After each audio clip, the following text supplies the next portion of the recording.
Before we start, a quick note about what this channel is and what it isn't. This isn't a recap channel, and it's not a highlight reel. We're here for the parts of Panem that happen after the cameras turn away, the systems behind the games, the contracts hidden inside victory, the lives that keep unfolding long after the anthem ends. Each video on this channel is built to slow things down, to follow the logic the Capitol relies on, the details it hopes you won't connect, and the people who live with the consequences year after year. If that's the kind of Hunger Games analysis you're looking for, you're in the right place. Subscribing just means you'll keep a seat here when we move on to the next story. Now, let's start where Panem always wants you to stop paying attention. On every Capitol broadcast, you see the same image, a clean official map of Panem. 13 neat slices, a shining dot in the center, and tidy labels. District 1, District 2, all the way out to the ruins of 13. At face value, it looks simple. Geography. Order. Each district in its place. Each industry feeding the center. But here's the real question. What isn't on that map? You don't see the career training halls hidden in District 2's mountains. You don't see the electrified fences around District 11's orchards, or the underground bunkers of 13. The Capitol map shows borders and numbers, but it erases culture, rebellion, and every secret that doesn't fit the story of a peaceful nation grateful for the games. So in this video, we're going to cover every district in Panem. Industry, culture, secrets, rebellions. Who makes the luxury, who mines the coal, who gets experimented on, and who quietly controls the power grid. But the real question isn't just what each district does, it's why the Capitol designed them this way in the first place.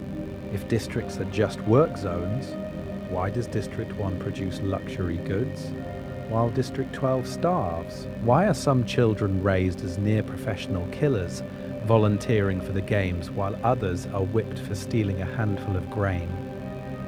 Why does a fishing district have better odds of survival than a farming one? None of that is an accident. That part matters because the relationship between each district and the Capitol is engineered, not natural. You think back to the dark days when the districts rebelled and the Capitol almost lost everything. After that, they didn't just redraw the map, they rewrote the entire purpose of each place. District 5 becomes the power plant that keeps the Capitol glowing. District 11 becomes a vast, heavily policed field of labor the Capitol is terrified will organize again. District 2 becomes the peacekeeper factory and the stone fortress guarding the Capitol's front door. And behind every industry, there's a different rebellion story.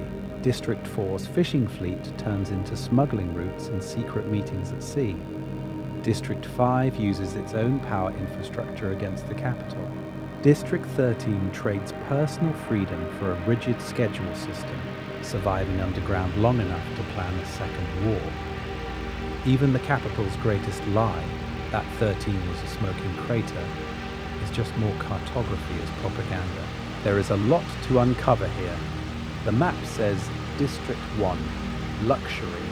It doesn't say career tributes and capital favoritism. It says District 12, coal. It doesn't say the place the Capitol thought was too poor to matter until a girl with a bow broke their games. This is where we talk about how diamonds, grain, weapons, and even human bodies become tools of control. By the end of this breakdown, you won't just know where you'd probably live in Panem, you'll know which district's rebellion strategy you'd actually survive in. Would you vanish underground with 13, blend into the crowds of 11, or weaponize your status in 1 or 2? Hold that question in your mind as we start with District 1 and the Capitol's favorite children. Why the districts matter more than the games. District 1 might have diamonds and District 12 might have coal, but none of that matters if you treat the Hunger Games as just a yearly murder show. Because here's the real question. Why does the Capitol bother turning geography and labor into a whole personality for each district in the first place. Back in the early games, right after the Dark Days, the arena was raw punishment. You rebel. Your children die on television. Simple. Brutal. The capital didn't need subtlety when the ruins were still smoking, and people remembered the mushroom clouds over 13. But jump forward to Katniss's time and the system has evolved. Now you have generations who've never seen war, only the games, growing up in districts where trauma has been baked into the work, the food, even the slang. So why does District 2 produce tributes who treat the arena as a career path, while in 12 people avoid volunteering for decades? Why is District 11 patrolled with whips, high fences, and public executions when one gets parties and sponsorships? Why does 13, once it's bombed, choose underground militarization and grey rations over trying to rebuild a comfortable surface life? Those aren't random quirks. That part matters because each answer exposes a different relationship between a district and the capital. At face value, winning the games looks like the end of the nightmare. You become a victor, you get a house, your family eats, roll credits. But this is where we talk about the real system. Victory is not an exit. It's a job transfer. You go from being potential dead child to living propaganda. Katniss, Finnick, Johanna, even Gloss and Kashmir from 1, all become walking arguments for why the games are worth it. Look, this could be you, if you play along. We're going to cover each district's industry, but pay attention to how culture grows around it. District 4 doesn't just fish. It builds a coastal identity where nets, knots, and swimming translate into arena skills and later into naval rebellion. District 5 doesn't just generate power. People there understand grids, outages, and sabotage, which suddenly explains why their rebels can literally shut the lights off on the capital's war machine. Food, work, slang, even how each district watches the games, feeds into how it eventually rebels, or doesn't. District 11's harvest festivals turn into riot flashpoints the second Rue's death is broadcast. District 12's habit of betting on the games in the Hob makes Katniss's victory feel transactional, which is exactly why the mine workers don't instantly rise up. They've been trained to see the arena as distant until the Quarter Quell drags their victors back. There is a lot to uncover here, because the capital doesn't just rule with fear, it rules with maps, train lines, and carefully rationed hope. You don't just live in Panem, you are strategically placed in it. So as we move district by district, ask yourself, is this a place being punished or a place being bribed?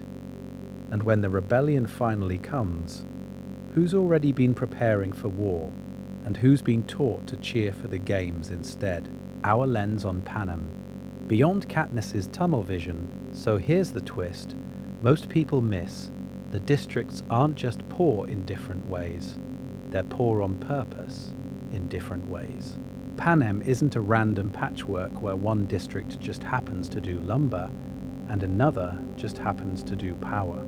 Every district is engineered to serve two roles at once, an economic function that feeds the capital and a political function that keeps everyone in their place. At face value, District 1 makes luxury, District 4 fishes, District 5 runs the power grid. But here's the real question. Why does the capital need such specific, isolated specialties instead of letting skills and resources overlap? Because specialization is control. If District 11 grows your food but can't manufacture weapons, and District 2 trains peacekeepers but can't feed itself, you've created a web where every district is dependent on the capital, not on each other. That part matters because it turns geography into a leash. The games are the flashy punishment, but the district map is the long-term prison design. Now, we mostly see all of this through one pair of eyes. Katniss Everdeen, coal miner's daughter from District 12. Her perspective is powerful, but it's also extremely local. She thinks of 1, 2, and 4 as the career districts, almost cartoonishly loyal to the capital. She thinks of 13 as a myth, then a bunker. So the question is, how much of your mental image of Panem is actually just District 12's confusion, trauma, and rumor? We're going to cover each district with a different lens than Katniss has time for, while she's trying not to die. This is where we talk about 4 pillars. First, industry, what they produce, and why the capital chose them for that job after the dark days. Second, culture, how people eat, work, raise children, and tell stories about the games. Third, secrets, what the capital hides from them and what they hide from the capital. And finally, rebellion, how they resist, whether that's open war in 13, worker uprisings in 11, or quieter sabotage in 5. Because every district is sold a different promise. District 1 gets loyal luxury, train your kids as tributes, win, become a victor, live in comfort. District 2 gets noble labor and security, serve as peacekeepers, enforce order, earn status. District 12 is told to accept righteous survival, be grateful for coal, tesserae, and the rare victor who proves the system works. The relationship between those promises and reality is where the system starts to crack. There is a lot to uncover here. The books hint that District 4's fishing fleet can quietly move rebels and supplies, while the movies barely touch it. District 5's power sabotage becomes a turning point on screen, but we don't see the years of surveillance that made that risk so huge. District 13 goes from nuclear ash to underground command center, and the capital's lie about its destruction becomes the blueprint for every other cover-up. So as we move district by district, ask yourself, if the games disappeared tomorrow, would these people still rebel? Or has the capital already wired revolt into their industries, their cultures, and their secrets? Your guided tour of Panem and where we're going. So here's how we're going to navigate all of that. We're going to start big. Before we zoom into any one district, we'll pull back and map Panem as a whole, the capital glittering in the Rockies, the ring of districts pressed around it, and the empty dead zones that used to be coasts and cities. At face value, it's just geography. But here's the real question. Why did the capital choose this layout? And how does that shape who rebels first when the games start to crack? From there, we'll travel district by district, moving from the career capitals of 1, 2, and 4, all the way out to the starving fields of 11 and 12, and finally down into the bunker of 13. Each stop is its own mini-story. District 1 isn't just luxury goods, it's the factory that polishes the capital's ego. District 2 isn't just stone, it's peacekeeper training grounds and weapons.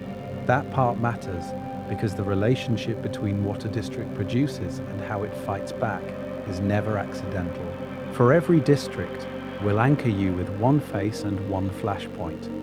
This is where we talk about Finnick and the ocean, Johanna and the axes, Beatty and the power grid, Rue and the orchards, Gale and the coal dust.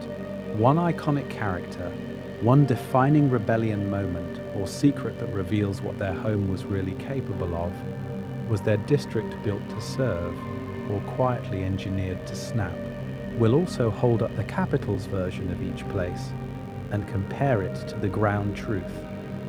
The propaganda posters, the generous slogans about feeding Panem, the myths about noble career training or happy farm workers. Then we'll undercut it with what we actually see. Whips in District 11, starvation in 12, surveillance in 5, and a nuclear ghost that turns out to be very alive in 13. There is a lot to uncover here, and the gap between poster and reality is where rebellion usually starts. Then we'll zoom out again for a meta segment. Once you've met everyone, we're going to cover patterns, wealthy versus poor, coastal versus landlocked, loyal versus rebellious. Why do sea districts produce both careers and key rebels? Why do the poorest districts end up holding the capital's most critical infrastructure? And what does that say about our own systems, where the people who keep the power on rarely control the power? And finally, we'll turn it on you. If you woke up in Panem tomorrow with your current skills and flaws, which district would actually keep you alive? Would you want the promise of comfort in a career district, knowing what the games demand? Or would you disappear into 13's schedule and join a rebellion that runs on strict rations and stricter rules? By the end, you won't just know Panem's map, you'll know exactly where you'd stand on it. Next, we'll start that journey at the top, the capital's throne in the mountains, and the illusion that everything radiates out from there. Welcome to Victor's Village, our capital-free zone. The capital wants you to believe every map of Panem starts and ends with that mountain crown. But here's the real question. Where do you stand while you're looking at that map? If you're new here, this is where we talk about that. We're going to cover the games, the districts, the rebellions, and the quiet political machinery that sits underneath every feast in the capital and every empty table in the seam. Think of this channel as a digital Victor's Village, a little too close to the capital's spotlight for comfort, but just far enough away that we can say the things Snow would absolutely censor. At face value, it's just Hunger Games content. But that part matters because we're not just recapping who shot which arrow or who won which quarter quell. We go into why District 11's orchards needed whips and watchtowers, why District 5's dams made it one of the most dangerous places to rebel, and why District 1's polished career tributes are really just propaganda posters with pulse and trauma. If you've been here before, you already know the drill. You know we'll pause on a single line from Katniss and spend 5 minutes unpacking the relationship between tesserae, food scarcity, and volunteer culture in District 2. You know we'll ask whether the games are the cause of rebellion or just the excuse. And what happens to Panem's class system if the arenas vanish, but the power plants in District 5 keep humming anyway? If you're new, no pressure at all. But if long-form analytical breakdowns are your thing, if you want to trace how District 4's fishing fleet quietly controls supply lines, or why District 13 trades personal freedom for the promise of overthrowing the capital, consider hitting subscribe so you can follow the whole story. We're building this out district by district, from luxury diamonds to human experimentation, and there is a lot to uncover here. This video is just one file in a bigger case. Across the series, we're mapping Panem's systems, how the games recruit, how propaganda rewrites history, how each district's industry becomes both a chain and a weapon. We'll move from the capital's broadcast rooms to the orchards of 11, the foundries of 2, the bunkers of 13, and ask, every time, who actually benefits and who pays? So here's how we'll use the rest of this episode. Imagine you've stolen a forbidden capital tour guide, one of those internal training wheels they'd show new peacekeepers, then immediately lock away. That's what you're watching now, a walkthrough of every district's official story, followed by the redacted notes. The capital would ban this in a heartbeat, which is exactly why we're starting our tour with their pride and joy. The mountain city itself, and the illusion that everything radiates out from there. How the capital carved Panem into 13 pieces. The capital sits on its mountain and tells you everything starts there. But here's the real question. How do you turn a ruined continent into a chessboard where every piece moves for you and never for itself? After the dark days, that was the project. The failed rebellion gives the capital a blank map and an excuse. So they redraw North America into Panem, one shining capital, 13 districts, and one unforgivable rule. Every district gets locked into a single primary industry, no debate.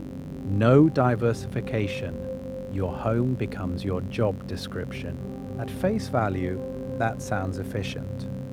District 1 does luxury, 4 does fishing, 7 does lumber, 11 does agriculture. Simple. But that part matters because specialization isn't just about production. It's about dependence. If District 4 controls the fishing fleet and 7 controls timber, neither can feed itself without 9's grain or 11's harvests. You don't get self-sufficient regions. You get carefully engineered need. Geography becomes the capital's favorite weapon. Coastal districts, such as 4 and 4's navy of trawlers, sit on the water, technically in a position of power. They have food, boats, potential escape routes, so the capital wraps them in peacekeepers and propaganda, turning that fleet into a loyal supply line instead of a rebel navy. Inland, resource-heavy zones like 2 in the mountains and 7 in the forests are loaded with stone, weapons, and wood, great ingredients for an uprising. So 2 is flooded with peacekeeper bases and career culture, while 7 gets fences and strict quotas. Then you look at the breadbaskets. District 11's sprawling orchards and fields, District 9's grain, massive, vulnerable, and full of workers who outnumber their guards. Historically, that's where revolutions start. So the capital answers with whips in the square, public executions, and some of the harshest enforcement in Panem. There is a lot to uncover here about why those districts are starved while feeding everyone else. But the short version is brutal. Hunger is policy. Physical distance finishes the design.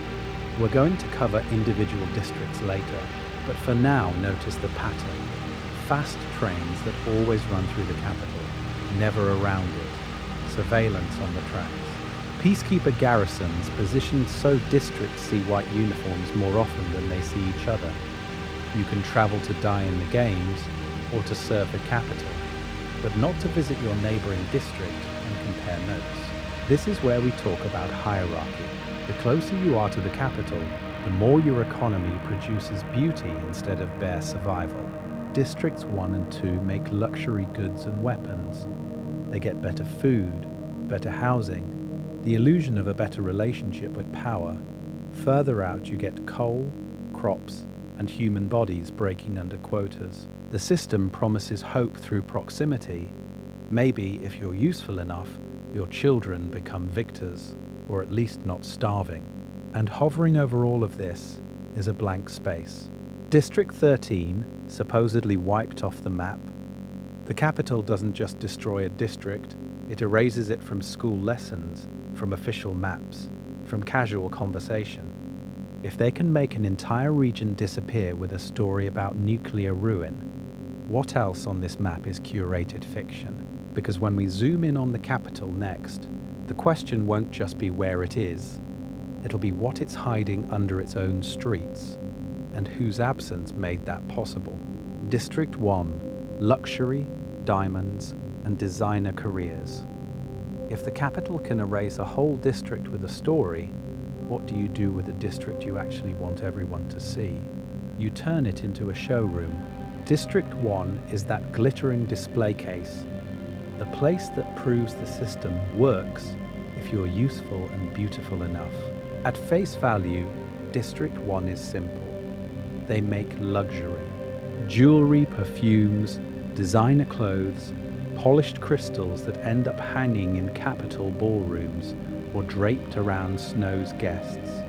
Their entire industry exists to flatter capital citizens and mark status. Every gem, every bottle, a tiny reminder of who has power and who exists to decorate it. That part matters because it explains why this district eats better, dresses better, and walks through streets that aren't permanently coated in coal dust or grain chaff. So what does that comfort buy the capital? It buys a culture. Kids in District 1 grow up not just seeing the games on screen, but seeing victors from their own streets come home with crowns, wealth, and sponsorship deals. We're going to cover District 2 later as the military backbone, but District 1 is the aesthetic one, the district that turns murder into pageantry. You can feel why volunteering takes root here, when the best future you can imagine is becoming a victor and moving into a mansion, training for the games starts to look rational. This is where we talk about the career tribute system. Glimmer and Marvel aren't random teenagers pulled from a crowd. They're the output of years of informal training, weapon practice, and social pressure. You volunteer, you win. You bring prestige and extra goods back to the district. That's the promise. Parents tolerate their kids being molded into killers because the alternative is being just another anonymous worker cutting gemstones for someone else's party. But here's the real question. What's the cost of being the capital's favorite artisan? Capital propaganda sells District 1 as loyal craftsmen of beauty, almost co-creators of the capital's lifestyle. The reality is that their children are trained to kill other children for sport and status.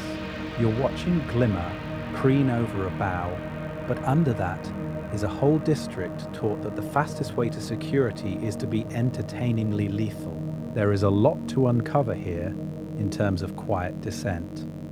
Not every victor from District 1 stays dazzled. We don't get long monologues from them, but the text hints at careers who see through the system, who understand that even their privilege comes with a collar. When Katniss allies with Rue instead of the careers, and when she and Peter turn the star-crossed lovers act into a weapon, it punctures District 1's arrogance.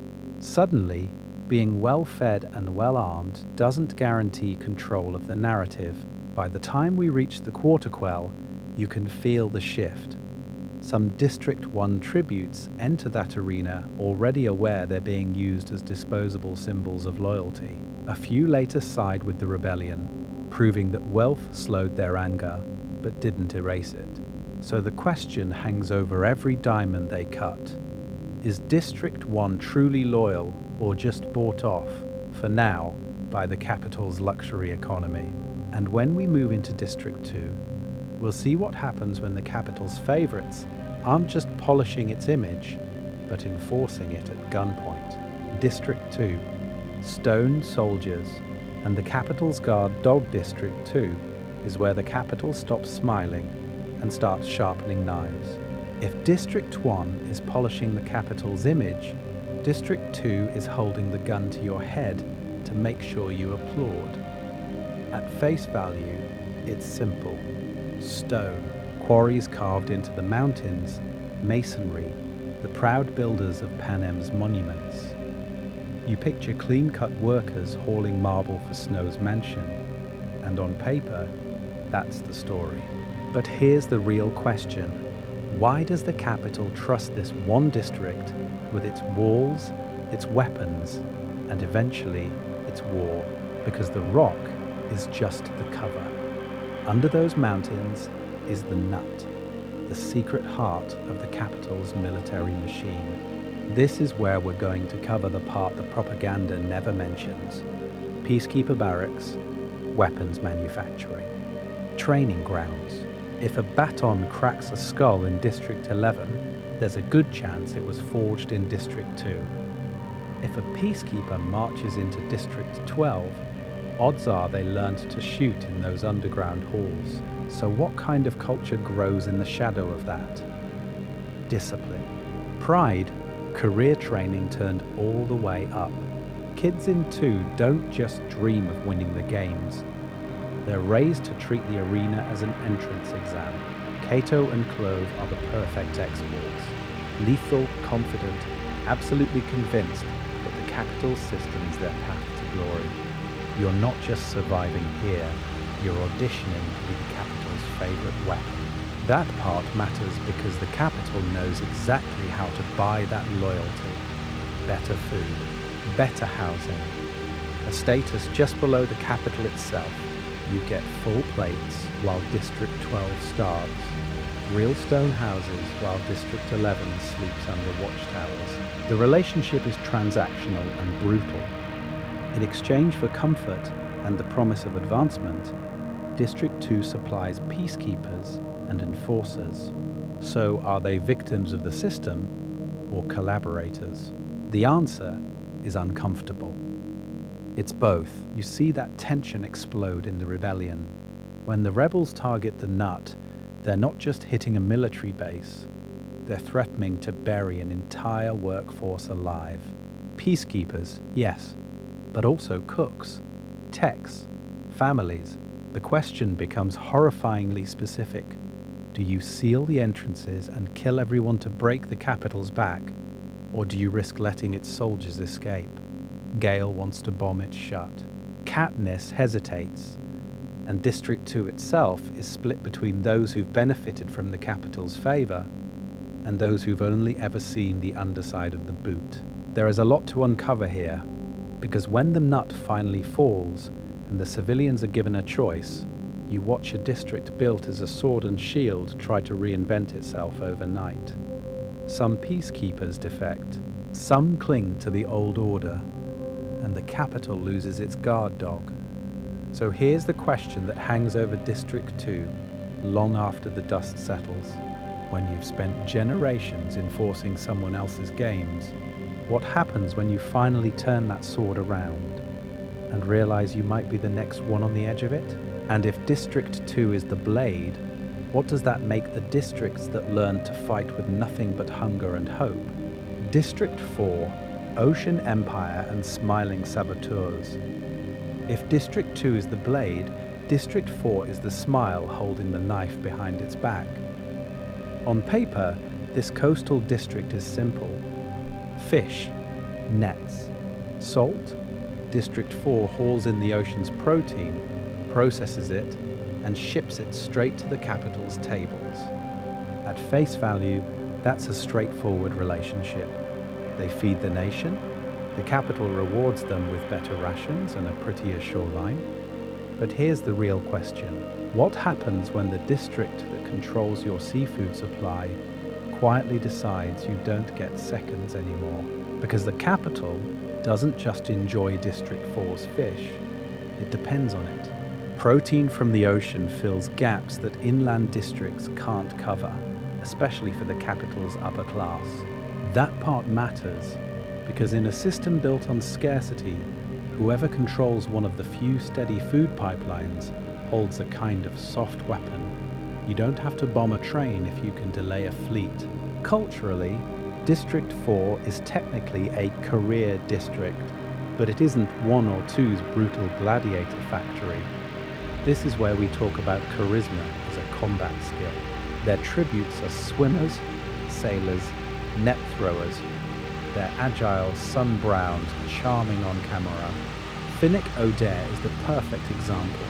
He wins the games at 14 with a trident and a smile, and the capital turns him into a celebrity more than a soldier. The reason that works is simple. A beautiful victor sells the games as romance and glamour, not just blood. But there is a lot to uncover here, because that charm is a mask. District 4's coastlines mean boats, docks, and endless places where peacekeepers can't watch every wave. Smuggling isn't just a crime here, it's an ecosystem. You get black market goods sliding in with the morning catch, messages tucked into bait buckets, people disappearing onto fishing boats and turning up near other districts' shores. During the rebellion, that turns 4 into a natural hub for covert communication and escape routes. Why risk a rail line when you can vanish into the fog? And then you have Finnick's real job. On the surface, he's the capital's sex symbol, paraded at parties, traded as a prize among the powerful. But quietly, he's harvesting something much more dangerous than oysters: secrets. He listens, he charms, he remembers names and confessions. His personal story becomes a metaphor for District 4 itself. Adored, exploited, but quietly lethal once it turns all that intimacy into leverage. Why does that scare President Snow so much?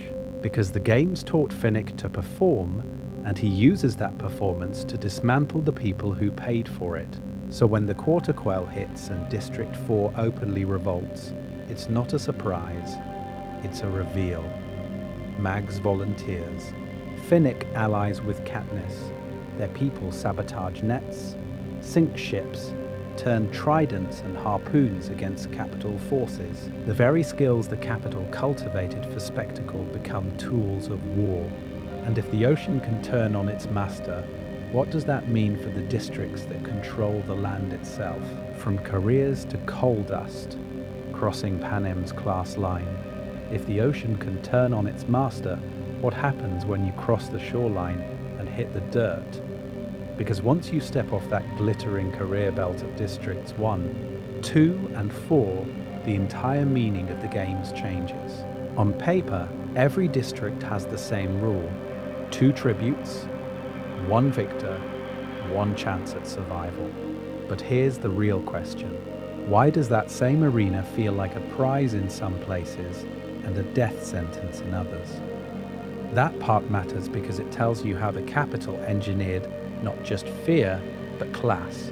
In District 1, you grow up surrounded by luxury goods you'll never own, but you're fed, you're strong, and there's an unspoken promise. Train hard enough, volunteer, and the games can make you a star. District 2 takes it even further. They have peacekeeper academies, stone quarries, and training centers that are technically illegal, but everyone knows what's really going on. Kids spar with real weapons. Parents brag about potential tributes. Volunteering isn't a sacrifice, it's social mobility. District 4 sits in this strange middle space. Fishing fleets, steady protein, enough stability that the arena looks at face value like a stage where you can prove yourself. That's why Finnick can be both a weapon and a heartthrob. The relationship between his district and the capital is transactional. You send us victors, we send you favor. Now jump to District 11. Massive fields, brutal fences, public whippings. You break a rule, you die. You don't even look at a fallen tribute on a screen without risking punishment. In District 12, most people are too busy not starving to fantasize about training. There is no secret combat academy behind the slag heap. There's tesserae, coal dust, and the quiet hope your name doesn't get called. So why design it this way? Why let some districts raise career tributes while others can barely raise children to adulthood? We're going to cover the psychology here. The capital needs certain districts to aspire to the games, to treat them as a ladder out of poverty, because that aspiration turns into free recruitment. You volunteer, you cheer, you police your own. Meanwhile, in 11 and 12, the games are a yearly death lottery. No training arcs, no glory. Just the reminder that your life is disposable. There is a lot to uncover here. By making the arena a dream for a few and a nightmare for the rest, Snow fractures any chance of unified rebellion. Even the term career tribute does propaganda work. It sounds professional, almost respectable, a neat label that normalizes child soldiers from 1, 2, and 4. Those kids are framed as ambitious competitors, but a teenager from 11 throwing bread during a riot? That's a criminal. A minor from 12 smuggling game under the fence? That's a traitor. So the games don't just kill, they assign roles. In some districts, you're raised to chase the camera. In others, you're raised to avoid being chosen at all. And now we're leaving the marble training halls and polished swords behind. The next stop is where the coal dust gets under your skin and hunger is more real than victory. District 12, the place that was never supposed to produce a symbol of rebellion. District 12, coal, hunger, and the spark of revolution. District 12 is where the system is supposed to quietly work. You dig, you starve, you die, and the cameras barely bother to pan over your district during the recap. On paper, it's simple. Coal. The scene is a maze of shacks, coal dust, and lungs that fail early. Men and women go underground with minimal safety gear, in a district where explosions and cave-ins are so routine they barely count as news. At face value, that's just industry. But here's the real question.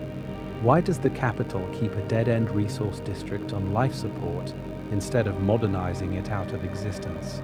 This is where we talk about class, the seam versus the merchant class in the town square.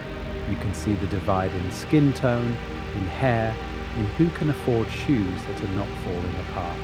Katniss literally straddles that border through Gale on one side and Peter on the other, which is the capital's worst nightmare, a tribute whose relationships cut across internal class lines. That part matters because District 12's culture is built on quiet resentment, but it's also built on people learning to trade, bargain, and bend rules together. So hunger becomes the real language of the district. Tesserae, the hob, poaching in the woods. You watch people make equations in their head. How many entries in the reaping bowl is a bag of grain worth? The hob's black market is technically illegal, but the peacekeepers shop there too, which tells you everything about the relationship between law and survival. When you're that hungry, the games turn into distant noise. No one in 12 expects a victor. They expect a funeral. That's why there is no volunteering culture, no career academies, no proud parents pushing their kids forward. Volunteering in 12 is not ambition. It is insanity. For decades, tributes walk to the stage in shock, and the crowd's only job is not to react in a way that attracts capital punishment. So why does Katniss move? Why does she break a tradition of apathy in 1 second? She does it for Prim, not for glory. And the capital is not prepared for that. Their whole promise is, suffer now, maybe win later, maybe get a victor's village. But in 12, that promise has never meant anything. Prim's name being called exposes the miscalculation. Snow assumes weakness means compliance, when in reality, it means there is nothing left for them to lose once someone gives them a symbol. And here's the twist. 12's isolation and neglect are not just cruelty, they are fuel. No heavy garrisons, no intense surveillance, just a forgotten coal town where people already know how to move under the radar. When the Mockingjay appears, those hunting trails and secret trades become smuggling routes and rebel networks almost overnight. Then, the capital bombs it. They turn 12 into a graveyard, but they leave Victor's village standing, a smoking monument to a system that failed. So why does the so-called weakest district end up as the narrative center of the revolution? Because when you wipe a place off the map and its symbol survives, every other district has to ask a dangerous question. If Coal Country can burn and still fight back, what excuse do we have? And if 12 can rise from ashes, what does that mean for a district the capital swears is already dead? District 11, breadbasket under the whip. If District 12 is the district the capital tried to erase, District 11 is the one they tried to cage in plain sight. You're looking at endless fields, orchards, and grain. And somehow, the people harvesting all that food are the ones starving. At face value, District 11 is simple. Agriculture. It's the breadbasket, the orchard, the massive labor camp that keeps the capital's tables full. Wheat, cotton, fruit, vegetables, it all flows outward, up the train lines, into the capital's feasts. So why are children whipped for stealing a handful of grain? Why does a place that feeds the nation live under constant threat of execution? Here's the real question. What does it tell you when the most productive district has some of the harshest controls? This is where we talk about fear, not the district's fear of the capital, but the capital's fear of them. District 11 is huge, densely populated and organized around one thing: collective labor. Fields require coordination, schedules, overseers. You don't need to invent unions in Panem. The workday already gathers thousands of people in the same place with the same grievances every single day. That part matters because any one of those fields could turn into a rally in about 5 seconds. So the capital builds the answer into the landscape. High electrified fences, watchtowers, peacekeepers with guns always visible, public whippings in the square, executions carried out where everyone can see the body. The message is clear. You can see each other, but don't you dare act together. We're going to cover more open rebellions later, but District 11 is the prototype for how you terrify a workforce without ever shutting down production.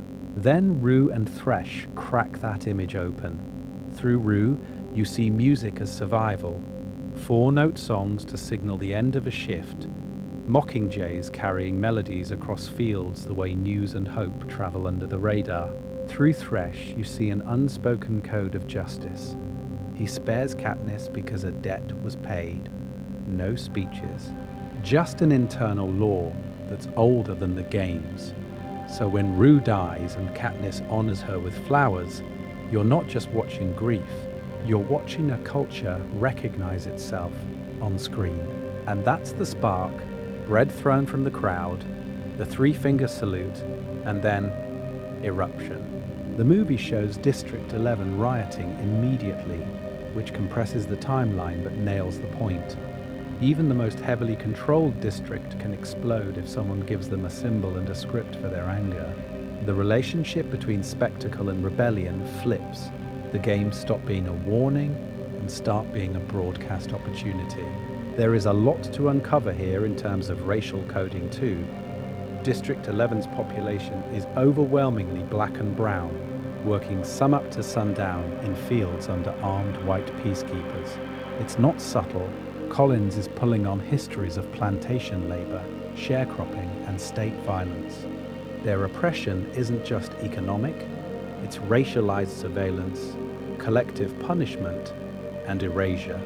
So when they raise their hands in that salute, you're seeing a resistance tradition that exists long before Katniss ever picks up a bow. So if District 11 is the capital's nightmare of organized labor, what happens when you turn that same fear into a weapon, into trained soldiers instead of farm workers? To answer that, we have to head to the stone and steel of District 2, District 10 and 9, the forgotten fields of Panem District 2, is the stone fist of the capital. But what happens when you move past the fortresses and hit the fields the cameras never bothered to show you? At face value, Districts 9 and 10 are just farms, grain, cows, background texture. But here's the real question. If you control the food, why would you ever let the people who grow it become visible? This is where we talk about District 10. Officially, it's livestock, meat, dairy, herds stretching out farther than most capital citizens could imagine.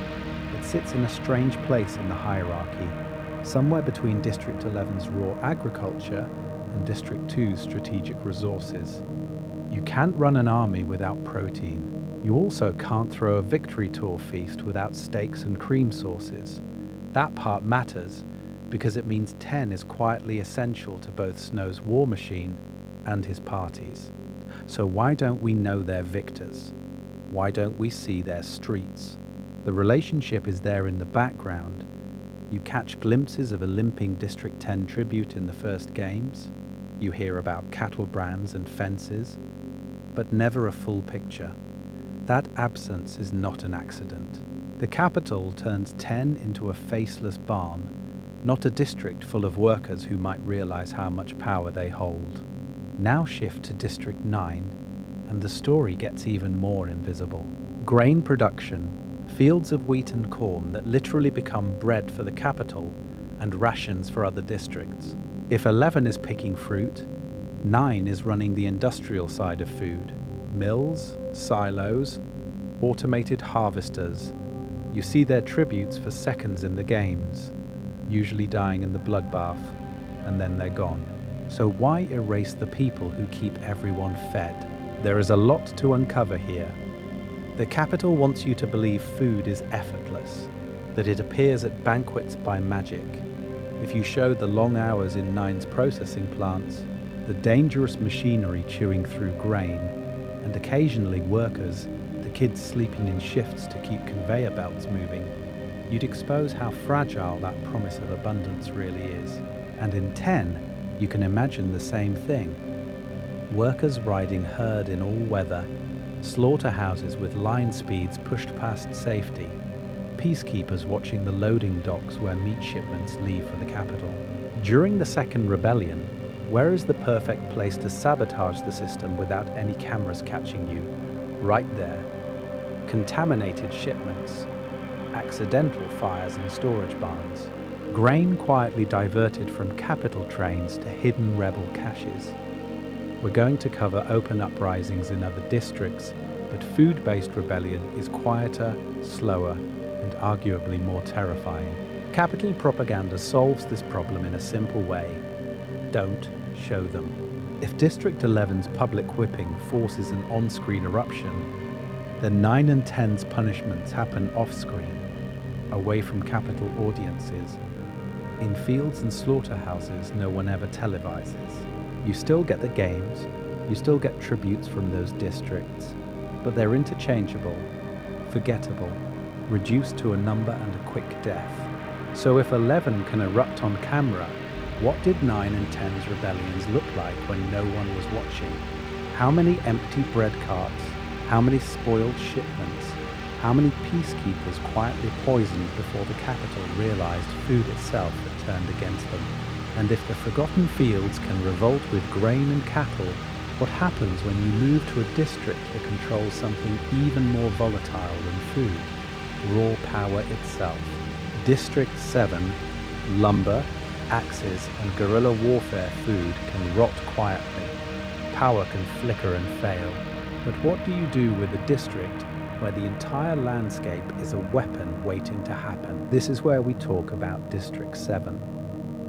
At face value, 7 looks simple. Trees in every direction, lumber mills, paper plants, workers who spend their days swinging axes and hauling logs. But here's the real question. What does it do to a population when their basic survival skills are climbing, balancing on narrow branches and moving silently through dense forest? The capital calls it a resource district. What they've really built is a training ground for ambush. The games give you a perfect case study in Johanna Mason. On paper, she's not a career from 1 or 2. She plays soft, shaky, vulnerable. You underestimate her. That part matters because her entire victory strategy is a District 7 strategy. Let people think the girl from the Tree District is harmless, then hit them with an axe when their back is turned. She weaponizes perception first, then the environment. By the time we see her in Catching Fire, that relationship with the capital has curdled. She's a victor, but she's been tortured, stripped in the arena, and later literally tortured in the capital. Yet she still becomes a key rebel asset. Why? Because District 7 produces people who know how to keep moving, even when they're cut to pieces. You grow up among trees that fall without warning. You learn to read danger in the creak of a branch. So when the second rebellion hits, 7 is almost over-designed for guerrilla warfare. Forests mean cover, elevation, blind corners. Peacekeepers are used to patrolling grids and streets. In 7, the map itself turns against them. We're told about tree-based attacks, rebels dropping from branches, coordinated strikes that vanish back into the canopy before anyone can return fire. You don't fight District 7 in straight lines. You fight shadows between trunks. There is a lot to uncover here in how their industry turns into insurgency. The same cables that drag logs can pull down capital transports. Saws, chains, and heavy machinery become improvised weapons. A work accident in a mill suddenly looks a lot more suspicious when you remember there's an organized resistance underneath it. We're going to cover peacekeepers walking into a forest thinking it's just timber and realizing too late the trees have allies. Even the symbolism flips. The capital wants District 7 to cut down forests to fuel its expansion. The rebels in 7 learn to cut down something else: rail lines, communication towers, patrol routes, and eventually faith in capital invincibility. If you can fell a 100-year-old tree with patience and precision, why not an empire built on the same illusion of permanence? So the real question becomes, if forests can swallow an army, what happens when you move to a district that controls something even more explosive than trees and power, raw technology itself? District 8. Textiles, factories, and the first flames. So if forests and power grids can crack the capital's armor, what happens when you hit them somewhere even more symbolic? Their own uniform. This is where we talk about District 8. On paper, it's simple. At face value, that sounds almost harmless compared to munitions or nuclear tech. But here's the real question. What does it mean when the district that stitches every peacekeeper uniform is the one that starts openly burning them in the streets? District 8 is one of the first places where the rebellion stops being whispers and becomes smoke you can see from space. The reason is baked into its industry. They don't just produce generic fabric, they mass-produce the visual language of control. Peacekeeper armor, capital fashion, all the costumes that make the games and Snow's regime feel inevitable. That part matters because when 8 rises up, the capital's own image factory is on fire, and it doesn't look rural. You're not in fields or forests anymore. You're in an industrial maze. Factories, smokestacks, cramped housing blocks. The air is thick, the shifts are long, and the streets are tight enough that once you barricade them, peacekeepers can't just sweep through on horseback. The rebellion here feels urban and claustrophobic, more street by street than field by field. You can almost map the relationship between the assembly lines and the resistance cells. After Katniss's berries stunt, 8 is watching. They see a girl from a coal district turn a rigged games into a public embarrassment. So when unrest starts, it escalates fast. Bombings at factories, sabotage of production lines, running battles in alleyways. The capital answers with airstrikes, because that's their go-to solution when ground control fails. Back then, they could pretend smaller uprisings were isolated incidents.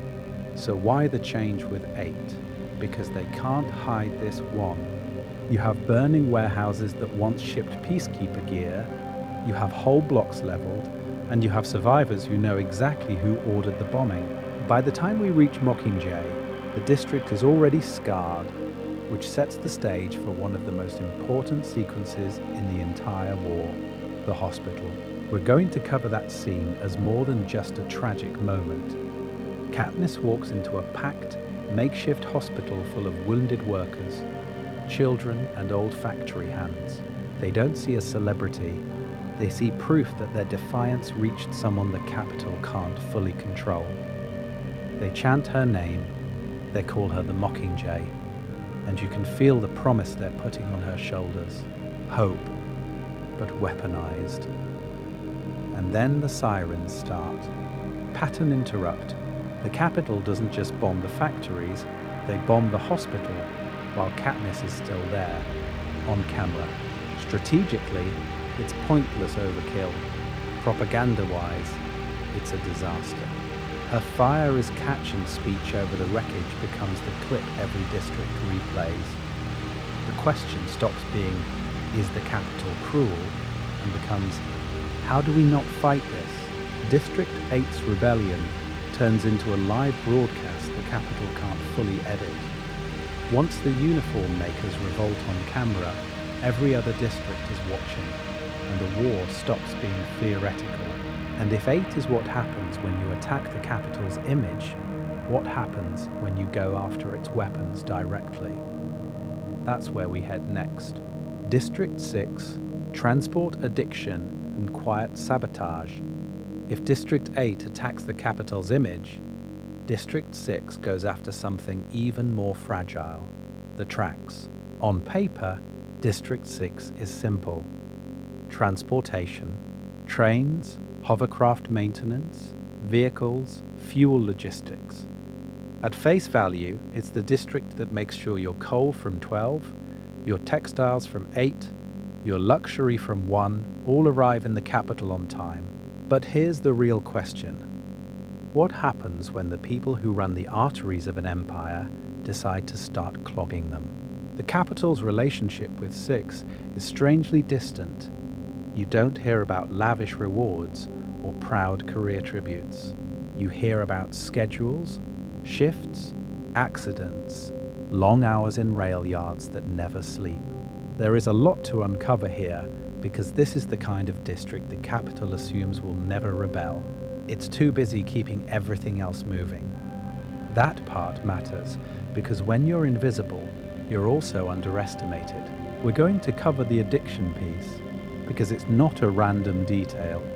District 6 is where we see the highest concentration of morphling addicts among tributes. Why? You picture grueling shift work around heavy machinery, chemical fumes from fuels, crushed limbs, chronic pain. You add capital negligence, no real medical care beyond whatever keeps you useful, and then you dangle capital drugs as a reward or a sedative. Is it pain management or population management? By the time we meet the morphling victors in Catching Fire, you're seeing the end result of that system. 2 former champions, technically symbols of hope, so deep in addiction they can barely function on camera. The Capital frames it as tragic, almost entertaining. But this is where we talk about damage as policy. If your transport experts are numbed out, they're not organizing. At least, that's the theory. Except District 6 still organizes, just not with banners and open riots. In the rebellion, 6's role is implied more than shown, and that's deliberate.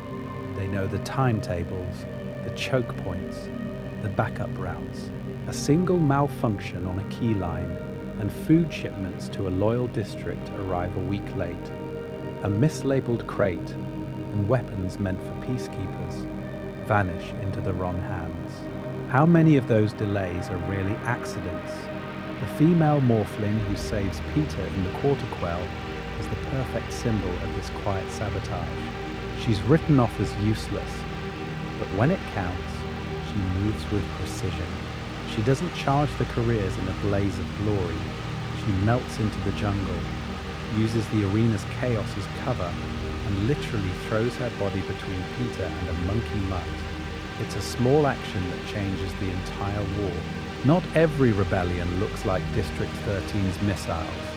Some rebellions look like random derailments, or a train that never arrives. You don't see the explosion, you feel the hunger 3 weeks later. So when we talk about Panem's weapons, it's not just guns and bombs. It's also the fuel, the rails, the power. And that brings us to the district that turns the capital's own energy against it. District 5 powering the capital's nightmares. If District 6 is the bloodstream, you don't see it on a map the way you see coal dust in 12 or orchards in 11, but you feel it every time a screen flickers on in the capital. At face value, District 5 is simple. Power. Hydroelectric dams, spanning rivers, solar fields, wind farms, and almost certainly high-risk, high-output plants that might as well be nuclear, even if the books never stamp that word on it.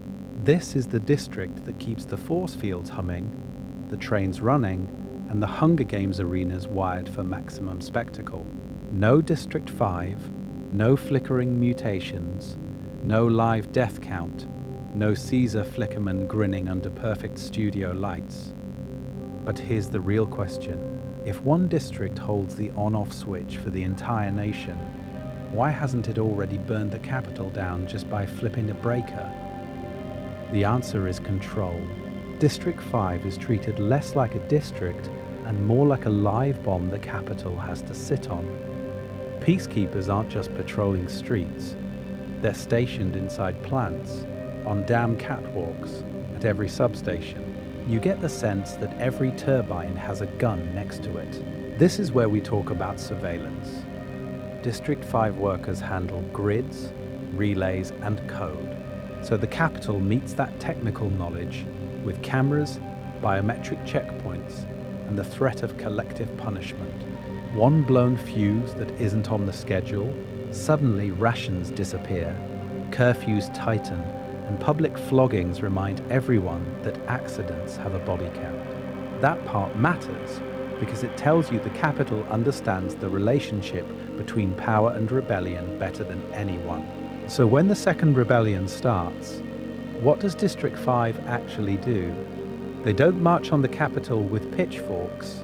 They go after substations, transmission lines, and key junctions. You don't even have to destroy a dam.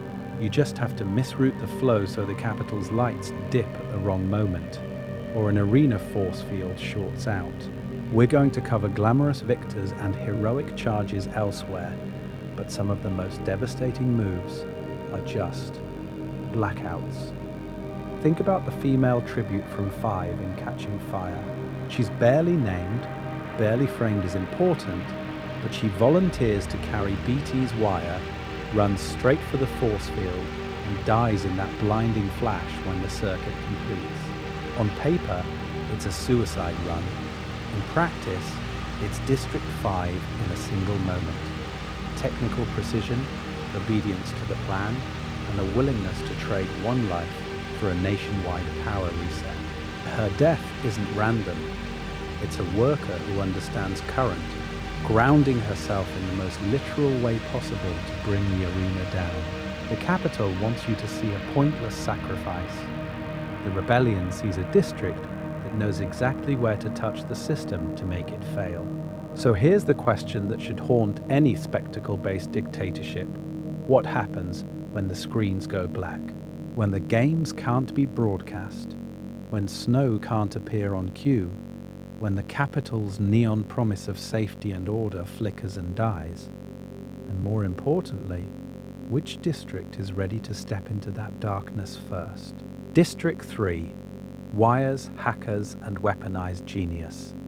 The answer, of course, is District 3.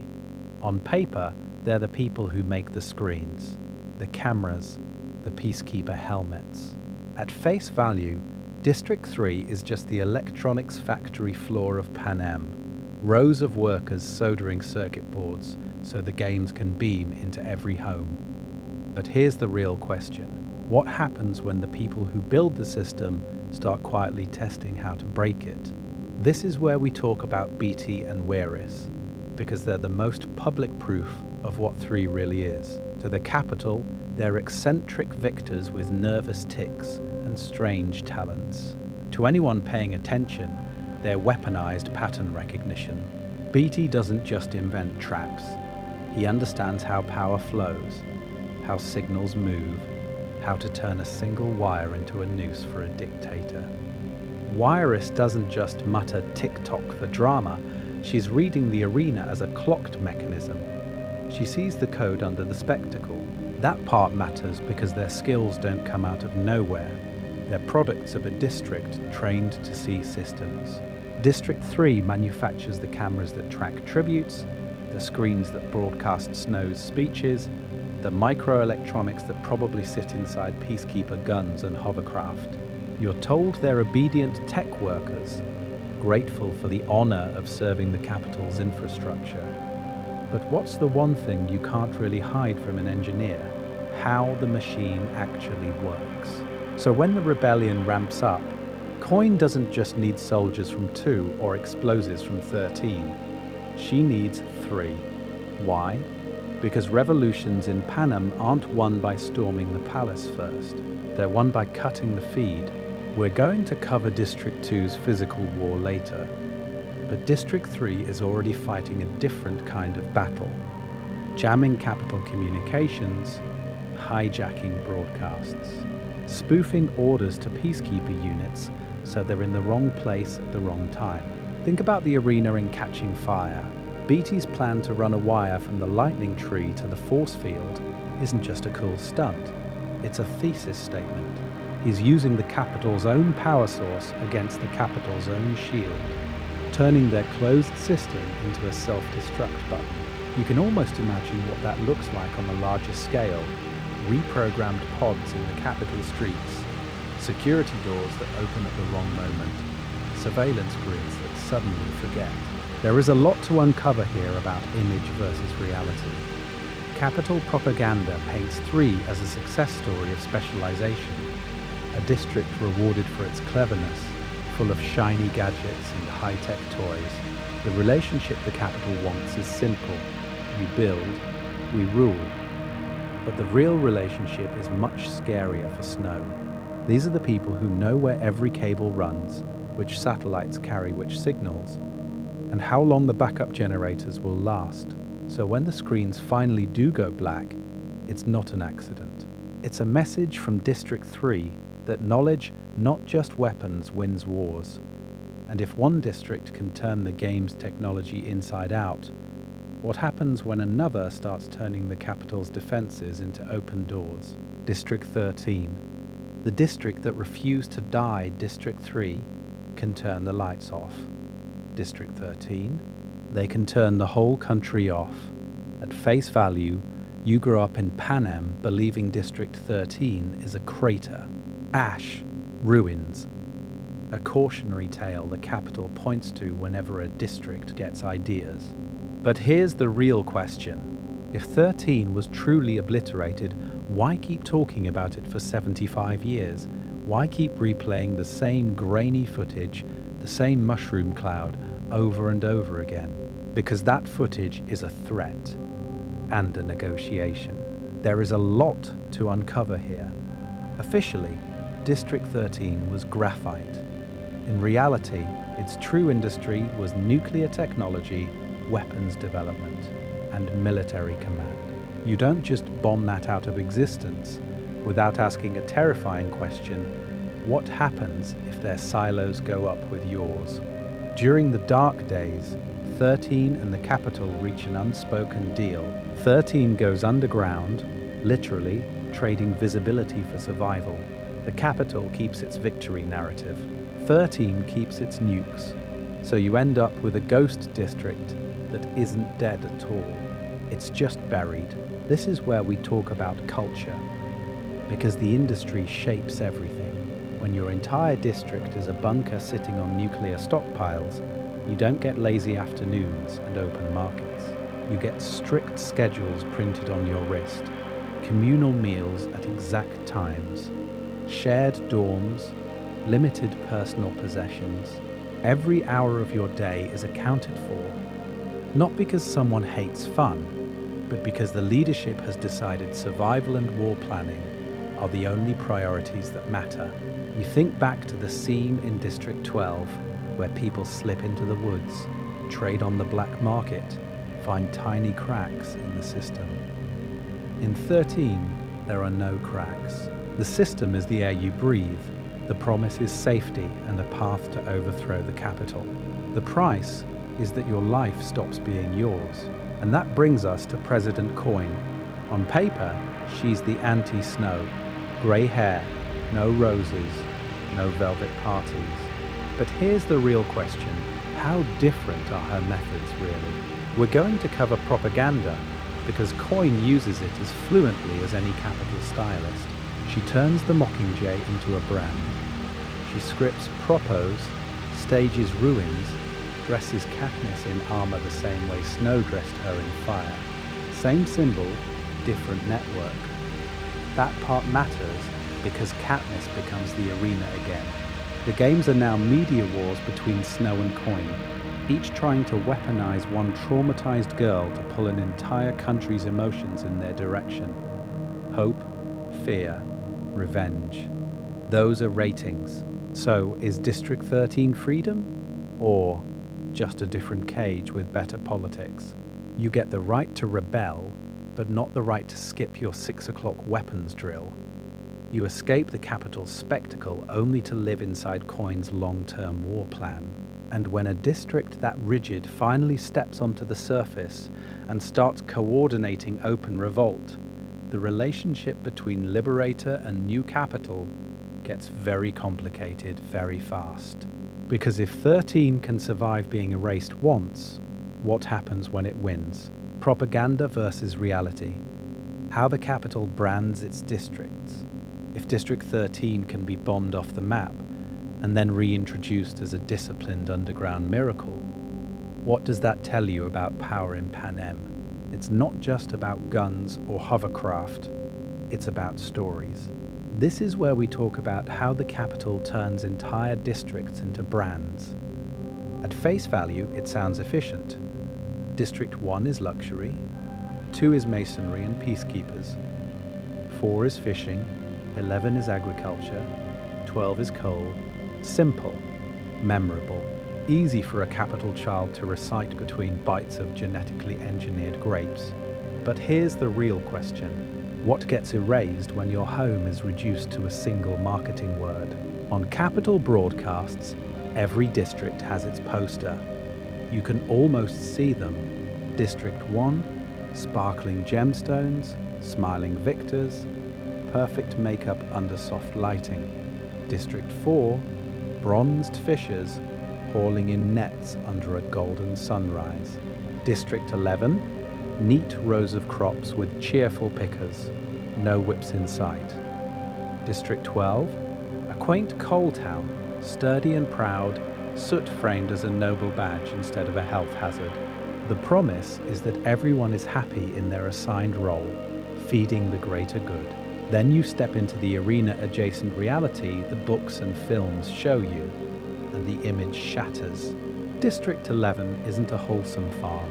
It's a prison yard wrapped in orchards, with public executions and fences higher than almost anywhere else, because organized farm labor terrifies the capital. District 12 isn't a rustic mining village. It's starvation, black lung, tesserae, and a mayor who has to pretend the games are a fair lottery. Even District 4's proud fishing fleet doubles as a strategic choke point the capital is desperate to control. Why does that part matter? Because the branding doesn't just shape how the capital sees the districts, it shapes how the districts see themselves. District 1 and 2 are told they're special. They get better food, informal combat training, and the narrative that becoming a career tribute is an honor. You're not being used, you're fulfilling your destiny. Meanwhile, Districts 11 and 12 are branded as endless fields and endless coal, interchangeable, exhaustible. If a few thousand workers disappear, the story says the harvest still comes in and the trains still run. But propaganda cuts both ways. Once rebellion starts, the districts begin hijacking those same symbols. District 12's Mockingjay pin goes from a small token to a glitch in the capital's costume design, then to the logo of a war they cannot control. District 11 answers Katniss with bread and a silent salute, turning the capital's grateful tribute narrative into a wordless accusation on live television. In District 8, the hospital full of wounded workers is supposed to be invisible. When it's bombed on camera, it becomes proof that the capital's protection is a lie. And District 13's hacked broadcasts rip through the glossy veneer, using the capital's own airwaves to replay its crimes. So here's the real question. If the capital can rebrand an entire district with a slogan and a color palette, what does that say about the Hunger Games themselves? If your home can be rewritten, how hard is it to rewrite who was brave, who was monstrous, and who actually won? We're going to cover how the arena becomes the final editing room for reality next, and the one moment when that edit starts to fail. Would Panem still burn without the Hunger Games? So if the arena is the final editing room for reality, here's the real question. What happens if you delete the entire show? No arena, no reaping, no parade of children in armor. Would Panem still burn? Or do the Hunger Games create the fire they're supposedly preventing? At face value, the capital wants you to believe the games are the reason the districts behave. The story is simple. We bombed you in the dark days. We humiliated you with annual sacrifice. And that trauma keeps you obedient. But step back for a second. If you strip out the spectacle, do you actually remove the cause of rebellion? Or just the most theatrical symptom? This is where we talk about pressure. District 11 is starving under watchtowers and whips. District 8 is suffocating in textile factories, surrounded by peacekeepers because organized labor scares the capital more than almost anything. District 13 is literally bombed off the map, officially. Unofficially, it becomes a bunker state, trading personal freedom for military discipline. None of that depends on an arena. The extraction, the hunger, the inequality, the militarized control, those are the real engines. The games just give that pain a broadcast time. So why do they still matter so much? Because the games do two opposite things at once. They suppress rebellion by terrorizing every district with the threat of losing their children. But they also incite rebellion by creating victors, symbols, and a shared calendar of outrage. That part matters because revolt needs coordination and story, not just anger. Think about Rue. She's one girl from 11, designed by the capital to be a forgettable casualty. Instead, her death and Katniss's salute crack 11 open. People in the orchards are suddenly seeing their grief reflected on screens across Panem. The riot that follows isn't just about Rue, it's about decades of overseers with guns. The games didn't invent that rage, they just televised the moment it overflowed. Same with the berries. Two tributes from 12, refusing to kill each other, accidentally hand multiple districts the same image at the same time. The capital can be defied and still forced to honor its own rules. We're going to cover how that turns into organized revolt later, but you can feel the shift. It's not just a romantic gesture, it's a programming error in the control system. And then the quarter quell. Victor's District 7's Joanna, 4's Finnick, 3's Beatty, stop playing roles and start playing rebels. The moment Snow reaps from existing victors, he proves the promise was a lie. Win, lose. It doesn't matter. You are never safe. Once that relationship between risk and reward collapses, the value of the games as control collapses with it. So, would Panem still burn without the Hunger Games? Yes. The fuel is already there in 11's fields, 8's factories, 12's mines, 13's bunkers. But the games are the capital's biggest, flashiest mistake.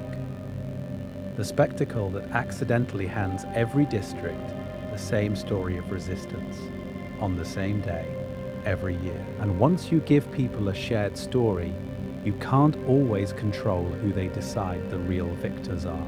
Next, we'll zoom in on the districts that were already on the edge, and how each one turns that shared story into its own version of rebellion. Hope, fear, and the district's different breaking points, so when every district suddenly has the same story of resistance playing on their screens, the question isn't just who they cheer for, it's what that does to Snow's favorite equation: hope versus fear.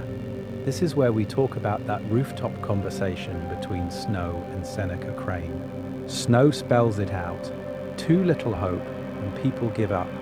Too much and they start to wonder why they're obeying in the first place. Hope has to be a tiny, controlled dose. A promise, never a guarantee. But here's the real question. What happens when that dosage is different in every district? At face value, Panem looks uniform. 12 districts, one capital, the same games every year. In practice, Snow is running a continent-wide lab experiment. Districts 1 and 2 get extra hope. Careers, better food, informal training. Victor's Village as a real possibility your kid could win their way into privilege. You don't just fear the arena, you also believe your district can beat it. That part matters because it delays open rebellion. Why burn the system down if you think your child might conquer it? Now jump to District 11 and 12. Same map, opposite formula. Whips in the square, high fences, public executions for stealing grain or hunting beyond the fence. Hunger as a daily reminder that the capital capital can take everything.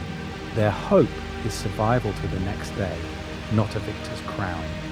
So when Rue dies, and the man in 11 salutes Katniss, that moment is the balance cracking. The riot that follows isn't random rage, it's what happens when decades of fear finally collide with a visible act of defiance, broadcast to every field worker. District 8 hits a similar breaking point once Katniss becomes the girl on fire who openly defies the Capitol in catching fire. They've been working in textile factories feeding the Capitol's uniforms, breathing lint, getting punished for the smallest infractions. The second they see her make Snow look weak, fear loses its grip just enough. Uprising. Fires. Suddenly, the district that literally closed the peacekeepers is tearing the uniform off the system. But Snow's More Hope districts crack too, just later. District 2 stays loyal longer because the game's work as intended there. The relationship between career training, Victor's Village, and capital favoritism feels profitable. Then the nut falls. The supposed fortress of security becomes a tomb, and Katniss forces them to face what it means to be the Capitol's attack dog. Their hope of special status dies, and with it, their reason to stay on Snow's side. District 12 is the opposite pattern interrupt.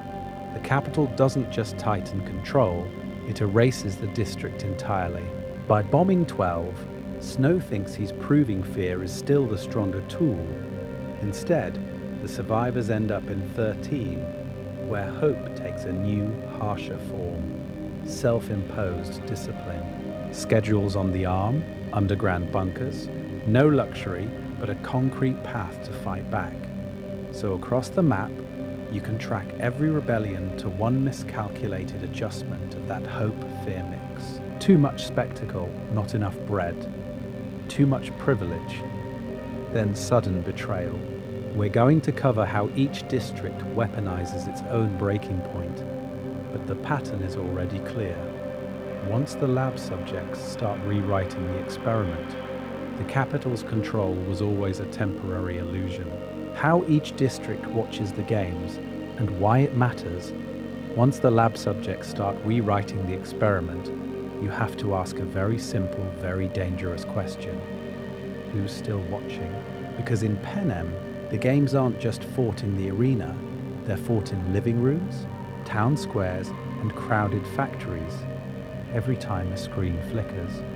At face value, the broadcast is one shared national ritual. Same anthem, same countdown, same bloodbath on day one. But here's the real question. Why does that same footage turn into a party in one district and a funeral in another? That part matters because the way you watch the games quietly trains you in what kind of citizen you're supposed to be. In districts 1, 2, and 4, the games land as a festival. You can picture it. Betting pools run under the table, Capitol pastries smuggled in as celebration rations, kids swapping stats on career tributes, the way you might trade sports cards. There's pride when a local victor racks up kills. There's laughter at another district's misstep. The relationship to the arena is aspirational. The promise is that your child could be the one on the podium, your streets the ones showered with Capitol shipments and parades.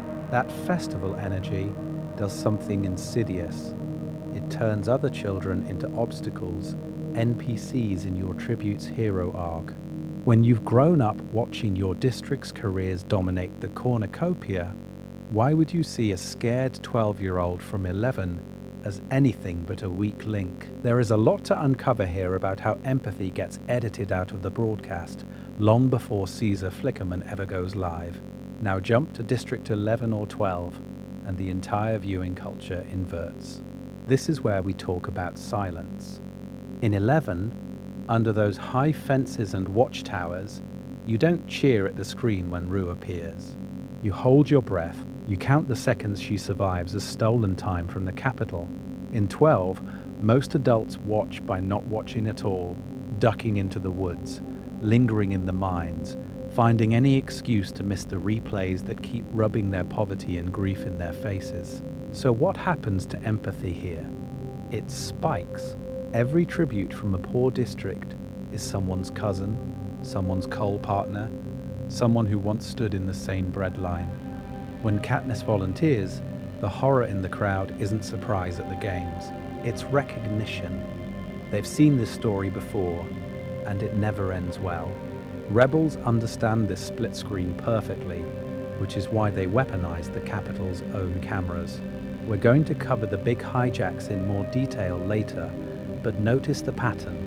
Replaying whippings in District 11, looping bombings in 8 and 12, cutting into broadcasts to show bodies instead of glossy memorials. The message flips from "look how powerful the Capitol is" to "look how afraid it is of you." The turning point isn't when districts stop watching, it's when they start watching differently. When a career district crowd stops cheering kills and starts noticing rigged mutts. When a coal miner sees a glitch in the anthem and realizes the Capitol can bleed. Once viewers start scanning for cracks instead of heroes, the games lose their spell. And the next step, which we'll dig into, is what each district actually does with that broken spell. Rebellion styles: bombs, bread, and broadcasts. Once that spell breaks, every district is staring at the same broken Capitol, but they don't all pick up the same weapon. Some reach for bombs, some reach for bread, some reach for a broadcast signal and a power grid. And that part matters because the way a district rebels is really just its industry turned inside out. So we're going to cover 3 main rebellion styles that emerge once the games lose their grip. First, you have direct military confrontation.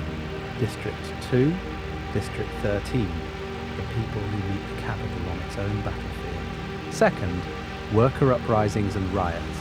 District 8, District 11, turning sheer numbers and labor density into chaos. Third, sabotage and tech warfare. Districts 3, 5, and 6, where the tools of production become weapons against the system that ordered them.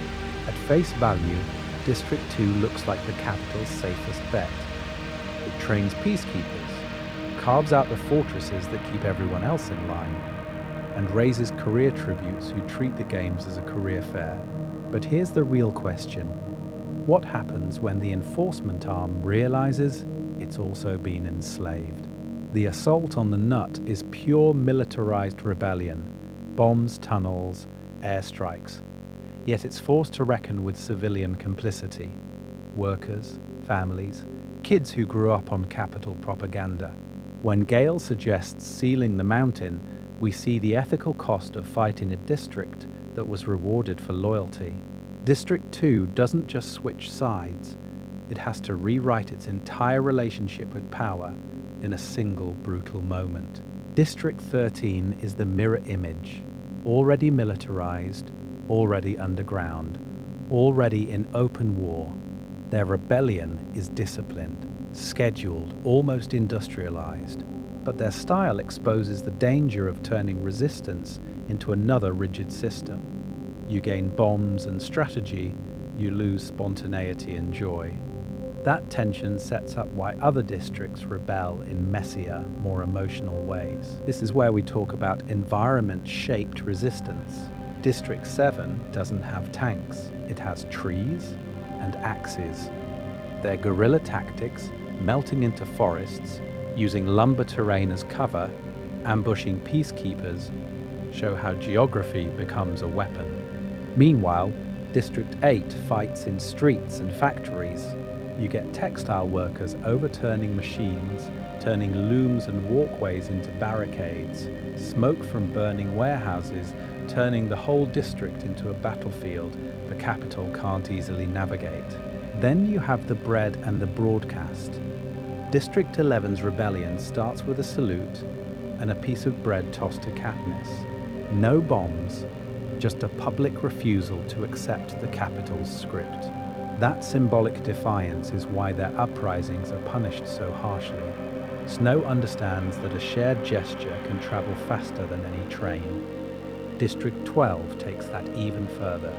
Its main export becomes a person. Katniss turns into a living signal that the games can be beaten on their own stage, and her existence gives every district permission to hope. So, where do sabotage districts fit? District 3 hacks arenas and weapons.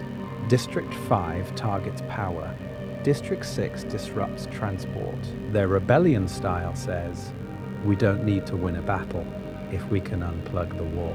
It's quieter, but it terrifies the capital because it proves the system is fragile. Here's the real question for you.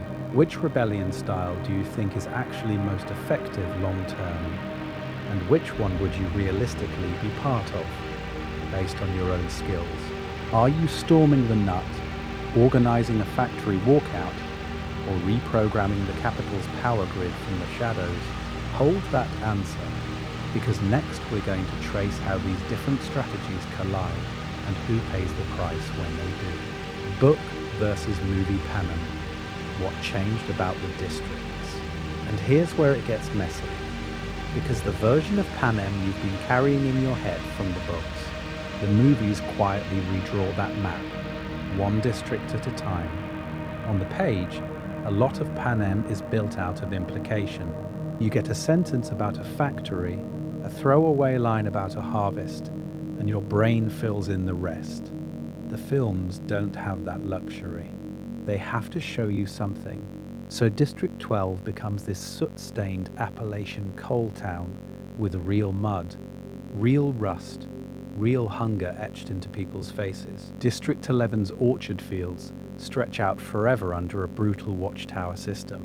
District 13's concrete bunkers feel cramped but functional, with that eerie, fluorescent post-nuclear vibe. At face value, it's faithful. But here's the real question. What changes when an abstract misery becomes a specific image? The answer is intensity and focus. The whipping in District 11, the riot after Rue's death, the salute spreading through the crowd. On screen, those moments hit with a force the book keeps mostly in Katniss's distant awareness.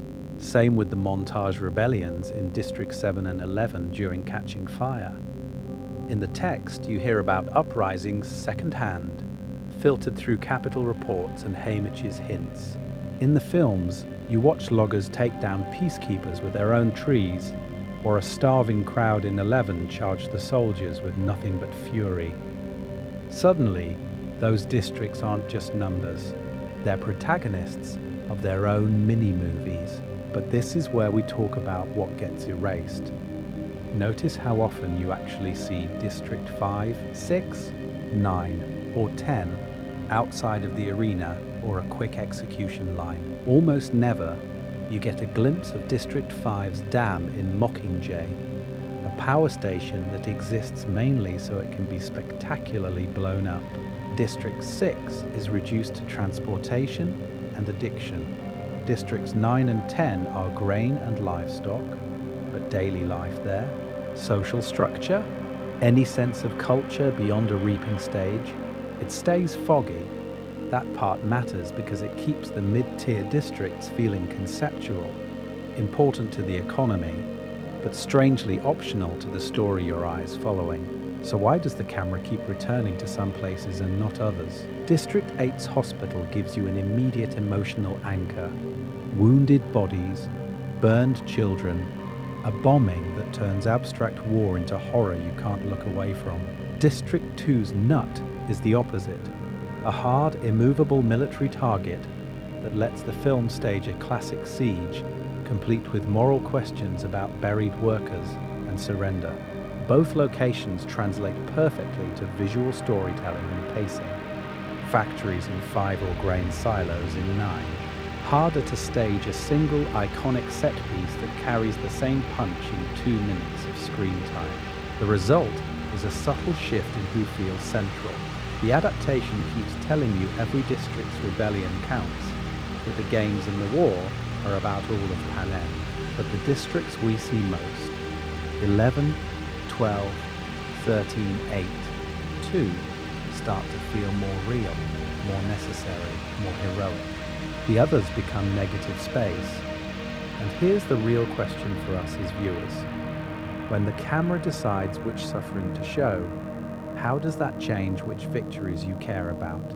Hold on to that, because next we're going to cover how those same framing choices rewrite the capital itself, and what that says about the relationship between spectacle, power, and who gets remembered after the game's end. Hidden costs.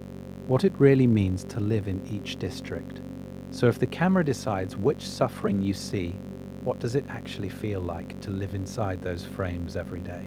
Here's the real question. When you strip away the capital's wide shots and anthems, what's the hidden price tag on each district's role in Panem? This is where we talk about mornings that never make it into the broadcast. In 12, a miner wakes up coughing coal before he's even out of bed. Breakfast is stale bread, if you're lucky, and then it's down into the dark, 12 hours breathing dust. Black lung isn't a risk, it's a schedule. Fingers get crushed, backs twist wrong once, and never untwist. You grow up knowing the reaping is a death lottery, but so is the mine. So why pretend there's a safe option? Jump to 4 and the horizon looks prettier, but the cost just trades costumes. A fisher is up before dawn, hands raw from salt and rope, knowing one bad storm can flip the boat, and that the capital still owns every net. Kids there learn knots before letters. They internalize this quiet career pride. We feed Panem, while watching peacekeepers count every crate. At face value, they're better off than 12. The reason that part matters is because it makes volunteering for the games feel almost rational. If you're already strong, already half a soldier, why not chase that promise of being a victor? In 8, you don't fall down a shaft or into the sea. You just stand and stand. Factory workers breathe lint and chemical dyes until their lungs burn in a different way. The machines eat sleeves, then hands, then arms. Children grow up timing their conversations to the siren, learning that fabric for capital gowns is worth more than their sleep. The relationship between body and labor gets warped early. You're taught your spine is a resource to be spent. District 3 looks cleaner on paper. Bright lights, circuit boards, tech assembly lines. But stare at tiny components for 12 hours, and your vision blurs. Solder fumes mean headaches, tremors, maybe radiation exposure from classified projects. Kids are praised for being clever, then funneled into systems that weaponize that cleverness for the very games killing their own tributes. There is a lot to uncover here about what it does to you when your brain is the resource being mined. And then there's 2, where the mining past turns into militarized present. A soldier trainee grows up on obstacle courses and combat drills, learning that fear is weakness and empathy is a liability. You're rewarded for treating the arena as a career move, but PTSD doesn't care that you volunteered. Even before you ever reach the capital, training simulates the games so intensely that nightmares arrive early. Year after year, every district gathers to watch its children die on screen. The capital calls it unity. On the ground, it's a yearly funeral with mandatory attendance. Victors stagger home carrying the ghosts of the ones who didn't make it. And their trauma seeps into the streets. Through drinking, through silence, through those huge empty houses in Victor's village. So why does Snow keep this system going when it clearly breaks people?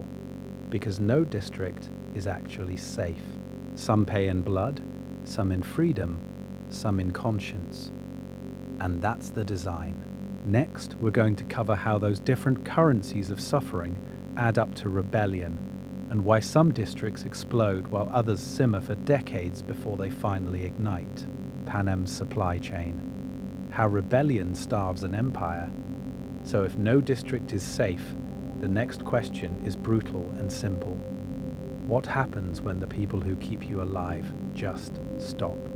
This is where we talk about Panem as a machine, not a map, not just 12 sad little rings around a shining center, but an interconnected supply chain the capital pretends is permanent.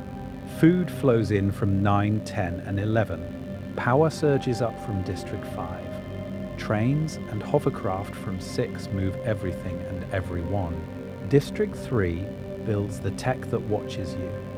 District 2 arms the peacekeepers.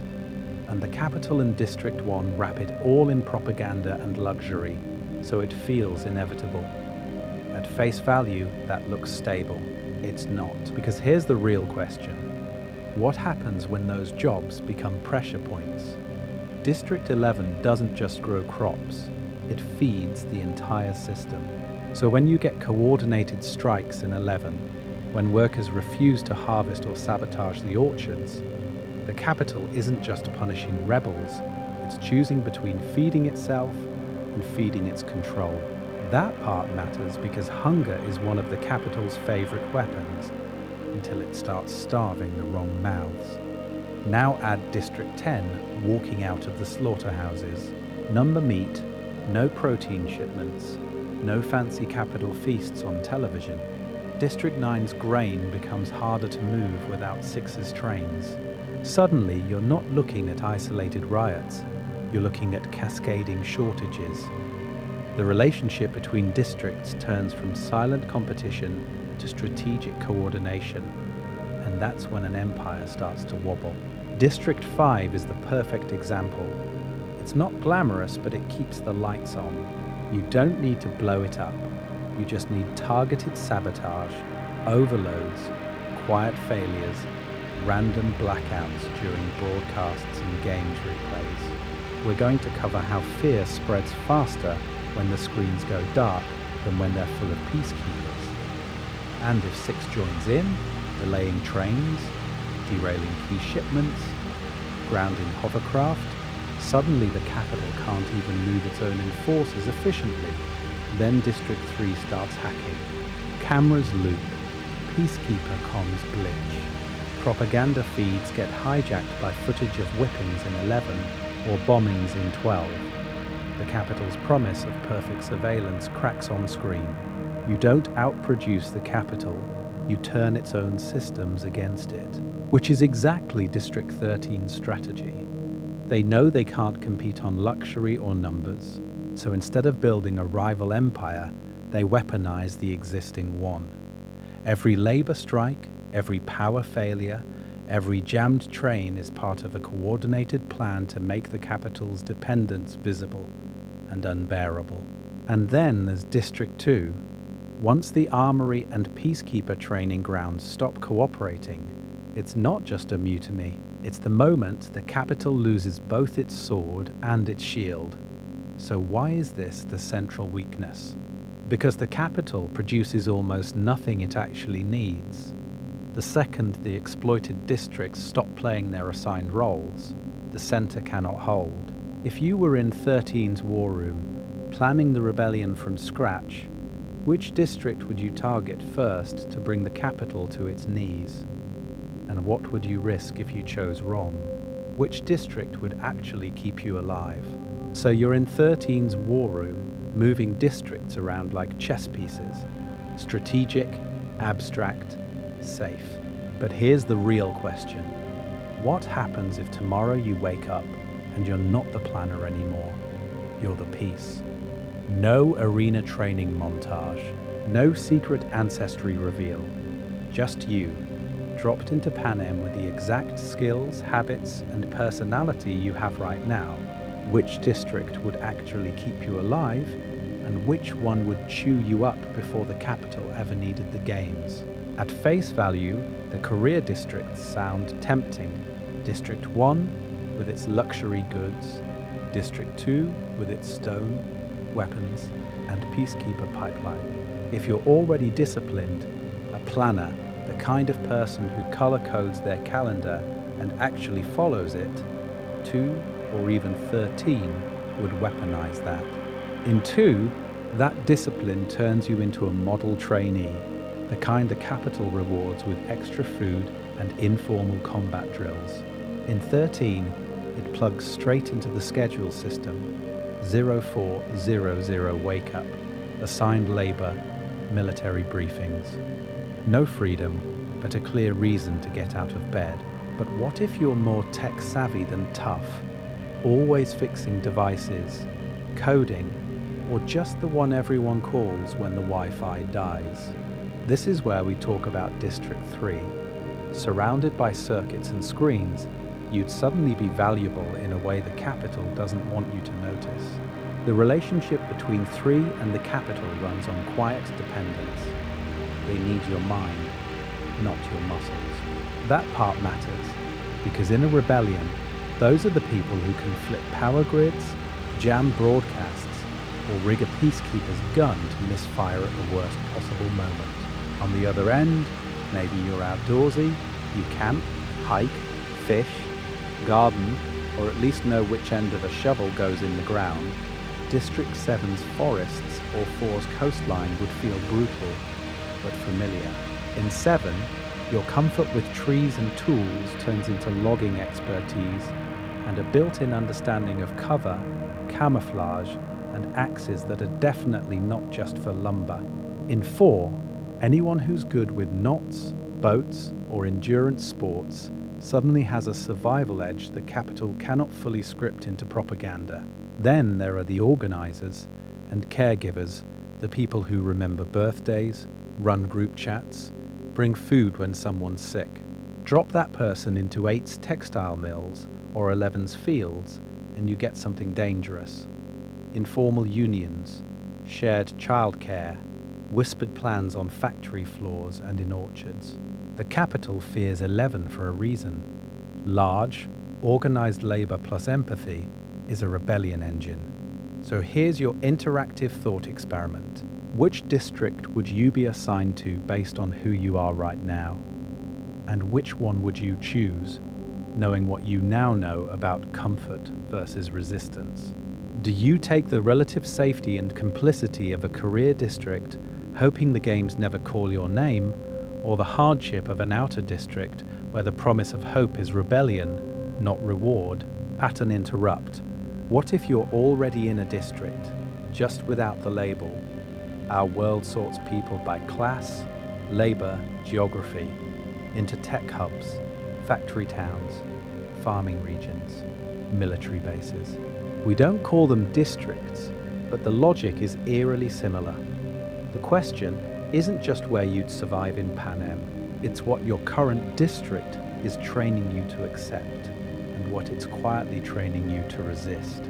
Keep that in mind, because next we're going to cover how each district's culture doesn't just reflect its industry, it predicts the kind of rebellion it's capable of. District stereotypes versus real-world parallels. So if your real-world district is already training you, here's the real question. Trained for what? Because once you start mapping Panem onto our world, the stereotypes stop being cute world building and start feeling uncomfortably familiar. At face value, District 11 is just the farm district.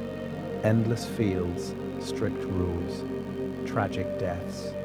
But this is where we talk about the relationship between food and control. In Panem, the people who grow the crops are the hungriest. That's not fantasy. You see echoes of that wherever agricultural workers bend over fields for long hours, paid almost nothing, threatened if they organize, and punished if they take any of the food they harvest. The capital's whips and high fences are an exaggeration, but the basic question is the same. Who eats first? The hands that grow the food, or the people in the capital far away? District 9 fits into this too. More anonymous, but still essential. Grain, processing, bulk calories. The reason that matters is it shows how the capital can treat whole regions as interchangeable. As long as the shipments arrive, no one in power cares who is breaking their back to fill them. When you hear about farm belts, plantation histories, or migrant labor camps in our world, Panem suddenly stops being distant. Then you jump to District 3 and District 6, and the pattern shifts from fields to circuits and highways. District 3's tech workers are surrounded by screens and wires, but they don't own any of it. They assemble, they maintain, they innovate under orders. That part matters because it mirrors electronics workers who build devices for people they will never meet in factories that run on impossible deadlines and global demand. The capital can't function without them, but it keeps them just desperate enough that rebellion is a risk, not a promise. District 6 is the same logic on wheels. Trains, transport, supply lines. You're watching a world where everything depends on movement, and the people who keep it all moving are exhausted, drugged, and disposable. Sound familiar? Think about long-haul drivers, warehouse crews, port workers. If one link stops, the whole chain shakes. The capital knows that, so it medicates, distracts, and threatens instead of sharing power. Now District 2. On the surface, it's the loyal district, careers and peacekeepers and stone. But here's the real question. Why do so many people from a disadvantaged region end up enforcing the capital's rules on everyone else? That's not just a Panem problem. Empires have always recruited security forces from marginalized or poorer groups, offering status, steady rations, and a clear enemy. You become the shield and the sword, but also the buffer that absorbs everyone's hatred. And then there's District 13, the resistance fantasy that turns out to be not very free. You trade fashion for uniforms, spontaneity for schedules, individual dreams for a war plan. There is a lot to uncover here. Real movements have done this too. Underground cells, bunker governments, liberation armies that ration not just food, but speech and choice. You survive, but on someone else's terms. So why does this matter for you, sitting safely outside Panem? Because the capital's greatest weapon isn't just the games. It's geography, splitting labor into districts, so each group thinks their struggle is unique, their suffering normal, their enemy somewhere else. The question is, if you zoom out on our world map, where do you see District 11's fields, District 3's factories, District 6's depots, District 13's bunkers? Hold that picture, because next we're going to cover how each district stereotype the capital broadcasts is designed to keep those regions from ever realizing they're fighting the same war. The districts after the war, who actually wins? Zoom back in on that map, but now jump forward 20 years. The capital is gone, snow is dead, the games are abolished. So who actually wins? At face value, it feels simple. No more repaint, no more arenas, no more annual reminder that your life is collateral. The arenas themselves become memorials, frozen crime scenes you can walk through. District 12 is rebuilt, the victor's village still standing like a ghost of the old promise. Win the games, get the house. But here's the real question.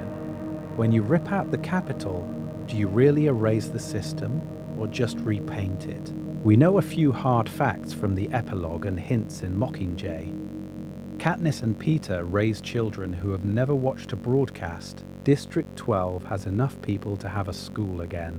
The arenas are turned into museums, so no one can pretend this was just entertainment. There is a lot to uncover here, because those choices tell you what kind of country they're trying to build and what they're afraid of becoming again. Start with District 2. No nut, no mountain fortress, no clean separation between regular citizens and peacekeeper class. So what happens to a district whose whole relationship with the capital was based on being its sword and shield? You probably get a messy identity crisis. Old peacekeepers trying to blend in, ex-career trainers selling their skills to the new government, and a generation of kids told that the thing their parents were best at is now a war crime. District 13 has the opposite problem. Coin is gone, but the bunker, the schedules, the weapons factories remain. So why would a population trained for total war suddenly be comfortable with messy democracy? That part matters, because you can imagine quiet power struggles. 13 providing security, intelligence, and weapons to the new capital, and expecting influence in return, even while everyone swears this isn't the capital 2.0. District 12, rebuilt around a still pristine Victor's village, becomes a living contradiction. The houses that once signaled survival now stand as monuments to trauma. Children grow up playing in streets where only victors ever walked, asking their parents why the fancy houses are half empty. This is where we talk about psychological recovery. Haymitch drinking on his porch, Katniss with her Book of the Dead, kids who inherit stories instead of scars but still feel the weight. Districts 11 and 8, which bled early in the rebellion, probably demand more autonomy. No more whips in the orchards, no more peacekeepers patrolling the textile mills. You could see local councils, worker cooperatives, maybe even holidays commemorating their uprisings. But economic scars don't vanish. How do you rebalance a system where 11 fed everyone and starved, while 1 and 2 produced luxury and ate well? We're going to cover the economics more in the next section. But imagine the negotiations. Do you diversify industries so no district is purely sacrificial, or do you just pay them better and call it justice? If District 4 keeps the fishing fleet and District 5 keeps the power grid, do they quietly become the new strategic elites? If the new capital sits near the old capital ruins, does that region still enjoy better infrastructure, better schools, better access to the new president? Any victor will tell you the games don't end when the cannon sounds. Now you have an entire country of ex-contributes, ex-peacekeepers, and ex-capital citizens trying to live next door. Children grow up without the games, but with parents who flinch at fireworks and refuse to watch hunting shows. They need new symbols, songs, holidays, maybe even new national games that aren't about killing, to rewrite what Panem means. So does Panem actually become equal, or do new hierarchies grow along the same old district borders, just with different flags and better slogans? The uncomfortable answer is that power never really disappears. It just moves. And to see where it might be moving, we have to follow the money, the trains, and the new myths the government is already starting to tell. Because if the games are gone, but the map still looks the same, what exactly changed? From numbers to nations, rethinking every district. So if the games are gone, but the map still looks the same, here's the real question. Do you still just see District 1, District 2, District 11, as if they're numbered storage boxes the capital forgot to relabel? At face value, that's how the system trained you to think. Numbers, industries, quotas. But once you've walked through each place, you start to realize we're not talking about neat tiles on a board. We're talking about nations in miniature, each with its own culture, trauma, and way of saying no. District 1 isn't just luxury. It's a society raised on the promise that if you polish the capital's image hard enough, your children might become victors instead of servants. That part matters because it explains why they cling to the games for so long. Meanwhile, District 11, officially agriculture, is starving in the fields it harvests, policed by whips and public executions, because the capital is terrified of what millions of organized farm workers could do. Then you have District 2, the fortress. Their relationship with the capital is collaboration by design. Weapons, peacekeepers, stone, and status in exchange for loyalty. They're told they're on the winning team. Contrast that with District 13, which chooses isolation so extreme it fakes its own death. One turns itself into the capital's sword arm, the other becomes a bunker of pure resistance, trading comfort for control over the next war. And between those extremes, there is a lot to uncover here. District 3's quiet genius, turning wires and circuits into sabotage, versus District 7's raw force, where your rebellion toolkit is literally the axe in your hand and the trees you can bring down on a train line. One hacks the system, one jams the gears. Once you see those contrasts, the capital's biggest lie comes into focus. It wasn't just that the districts were weak, it was that they were simple. Your coal, your grain, your lumber, keep them in single-word boxes, and they never look sideways and realize, wait, your story explains mine. This is where we talk about hacked broadcasts, Mockingjay songs, and shared hand signs. The moment footage from District 11's Orchard Rebellion plays in District 7's logging camps, or District 4's fishing crews start running supplies for uprisings inland. The map stops being a set of cages and becomes a network. Once a miner in 12 understands why a power worker in 5 is sabotaging a dam, the capital's favorite weapon, division, starts to fail. So what does it mean for us to stop reading Panem as enemies and allies and start seeing interdependent communities instead? We're going to cover how that shift in perspective turns a numbered list of districts into something much more dangerous to any capital. A country that finally realizes it's one story, told 13 different ways. If you had to choose a side in Panem, so now that we've walked the whole map, here's the real question. If you were actually in Panem when that one signal finally breaks through the static, what would you do? Picture it. The capital broadcasts are flickering, Snow's perfect white roses are wilting on screen, and the power grid from District 5 is stuttering. Your district square is packed. Peacekeepers are jumpy. Somewhere, someone's already fired the first shot. Do you fight? Do you hide? Or do you wait and hope this all blows over? At face value, it's easy to say, I'd rebel. But this is where we talk about how rebellion isn't one thing. It's 13 different survival strategies. Now that you've seen the full structure, which district's philosophy actually fits you when the sirens start? Are you District 13, going all in on total war, trading comfort and privacy for schedules, drills and a promise that if you survive, the games end forever?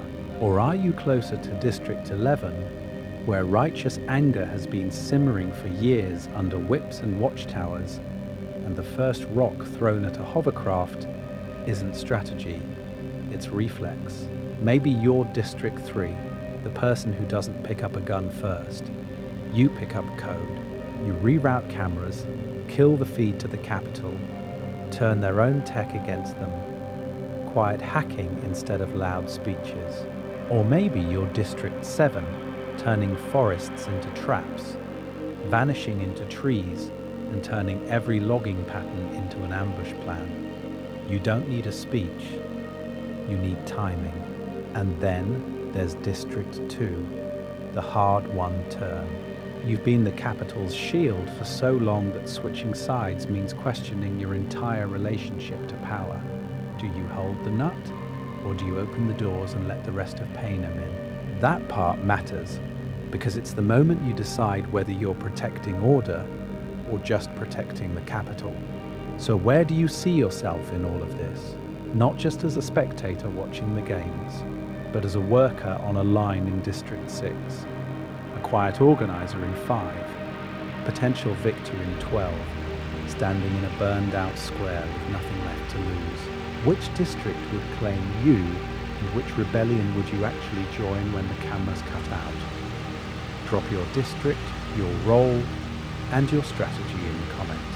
Are you the one planning escape routes, the one holding the microphone, or the one keeping everyone fed while the revolution burns hot? If you want more deep dive tours through Panem's systems, how the games are designed, how capital culture keeps people numb, how victors rebuild their minds after the arena, we're going to cover all of that here. You can subscribe or join our Little Victors Village community so you don't miss the next train out of the capital's version of reality. Because in the end, the capital wants you to think you're just from one district with one job, one story.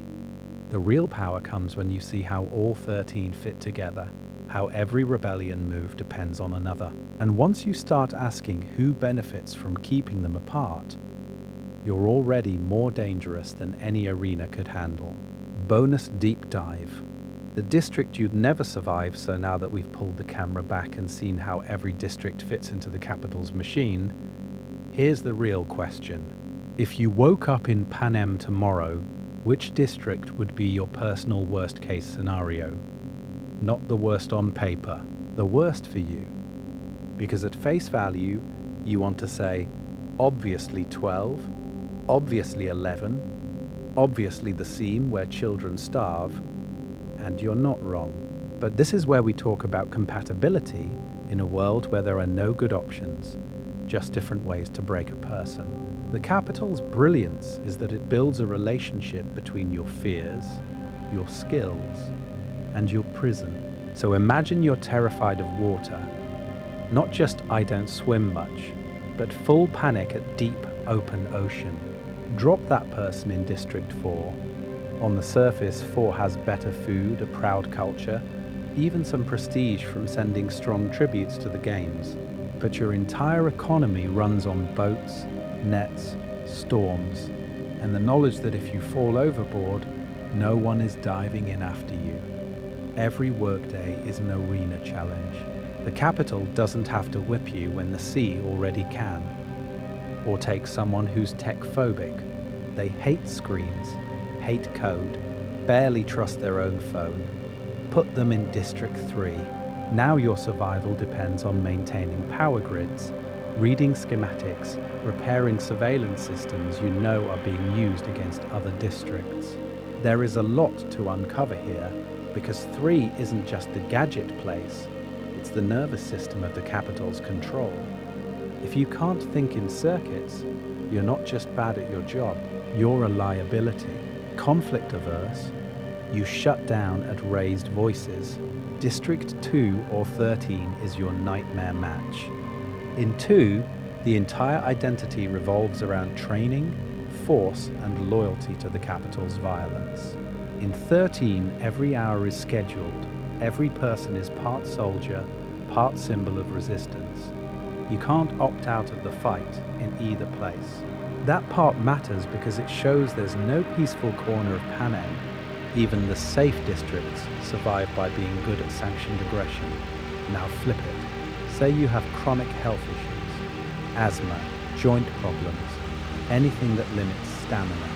Drop that body into District 12's mines or District 11's fields. Coal dust or pesticide-soaked orchards will finish what your medical chart started. Remember, 11 has some of the strictest security in Panem precisely because the capital fears organized farm labor. You fall behind, you don't just lose pay, you risk punishment. So which district would you never survive? And more importantly, why? I want you to pick a district in your head and justify it using what we've covered. The industry, the culture, the promises the capital makes and breaks. Tell me if your nightmare is drowning in 4, marching in 13, or quietly disappearing in 5 when the power grid malfunctions. Because in Panem, you don't get to choose your district. The games start the moment you're born, but you might get to choose what you do about it, which is where we're going to cover how those same weaknesses turn into rebellion fuel. The district's secret weapon, solidarity. So if every district is a different nightmare, how does anything ever change? How do you go from drowning in 4 and starving in 12 to actually threatening the capital's hovercrafts and white roses? Here's the real question. In a world built on individual survival, how did solidarity become Panem's most dangerous weapon? At face value, the games are about one victor, one kid standing on a pedestal while 23 others die. But the cracks in that story always show up when districts reach across the arena wall. Katniss and Rue shouldn't matter to each other. Different industries, different accents, different punishments waiting back home. And yet their alliance turns into a funeral, a salute, and a riot in 11. That part matters because it's our first clear glimpse that the capital's map of separate districts is more fragile than it looks. And then District 11 sends bread. think about that relationship for a second. Grain workers, some of the hungriest people in Panem, pooling their rations to thank a girl they've never met, from a coal district they've been trained to ignore. Why risk it? Why spend calories on a symbol? Because they're not really feeding Katniss. They're feeding the idea that 11 and 12 are on the same side. By the time we hit the quarter quell, the games themselves become a referendum on cross-district loyalty. Every victor has a reason to hate or resent another district.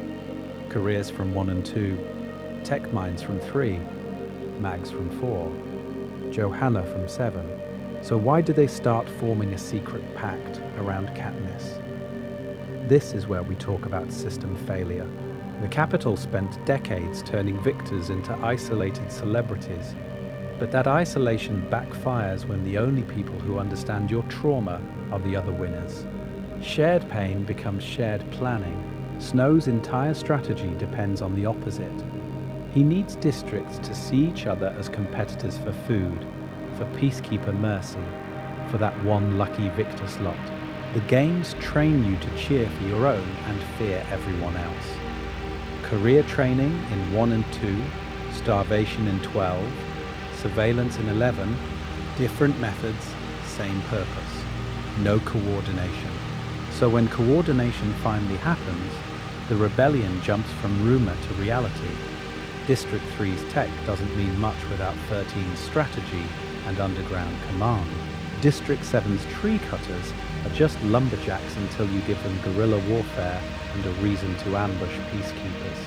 District 5's power sabotage only works because 6 understands transport routes well enough to move people and supplies through the chaos.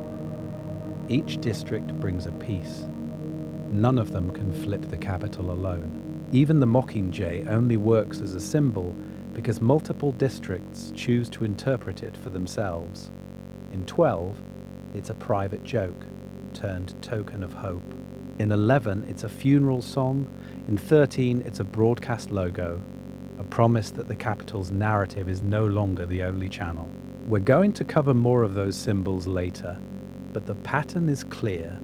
The bird only flies because everyone agrees to see it as freedom, not just fashion. So where does that leave you?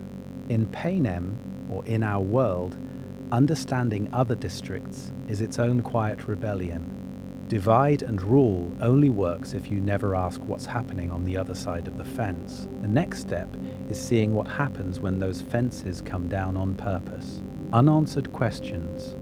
The district law we still don't know. So once those fences come down, what do you actually find on the other side? Here's the real question. Even after everything we've mapped out, how much of Panem is still a blank space the Capitol never let us see?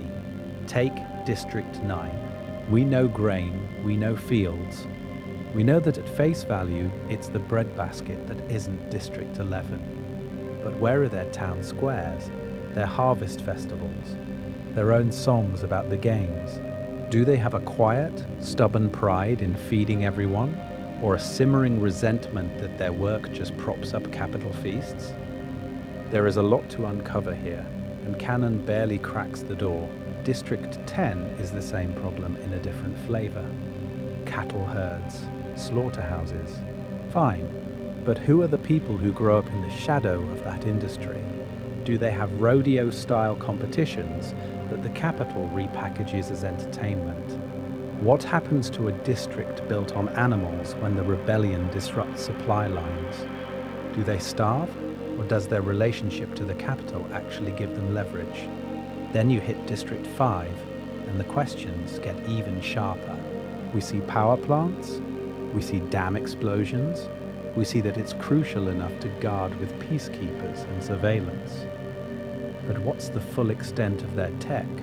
Are there secret research labs under those turbines? Did the Capitol outsource experimental energy weapons there? Or was 5 quietly hacking the grid years before Katniss ever volunteered? That part matters because it decides whether 5 is just a battery or the brain behind the lights. And District 13, we're going to cover their rebellions and strategies, but the internal politics are a whole other arena. Who challenged coin before Katniss? What compromises did they make to keep that rigid schedule system in place? After coin falls, does 13 soften into a real republic, or double down on military rule because they believe the games could always come back? Even District 1, our luxury district, is an unfinished story. When your entire identity is being the capital's jewel box, what happens when the capital collapses? How do the old elites adapt post-war when their victors are no longer a ticket to fame, just a reminder of complicity? Do they become the new capital in everything but name, or do they overcorrect and try to prove they're more humble than District 12? This is where we talk about you. Those gaps are exactly where fan theories, fan fiction, and headcanons move in. Panem becomes a collaborative project. You take the canon's spine and start asking, okay, but why would this district accept that law? Who would push back? What would their festivals, their slang, their underground radio sound like? So tell us your district lore, especially the grounded, law-consistent stuff. The power unions in 5, the herders' councils in 10, the post-coin elections in 13. Because even with every district explained, Panem still keeps its secrets. And the next twist is this. If we zoom in on just one district, one industry, one forgotten victor, the map changes again. So which district should we open up next? And what are you most afraid we'll find there? Your Panem passport, recap of all 13 districts. So at this point, you basically have a Panem passport in your hand.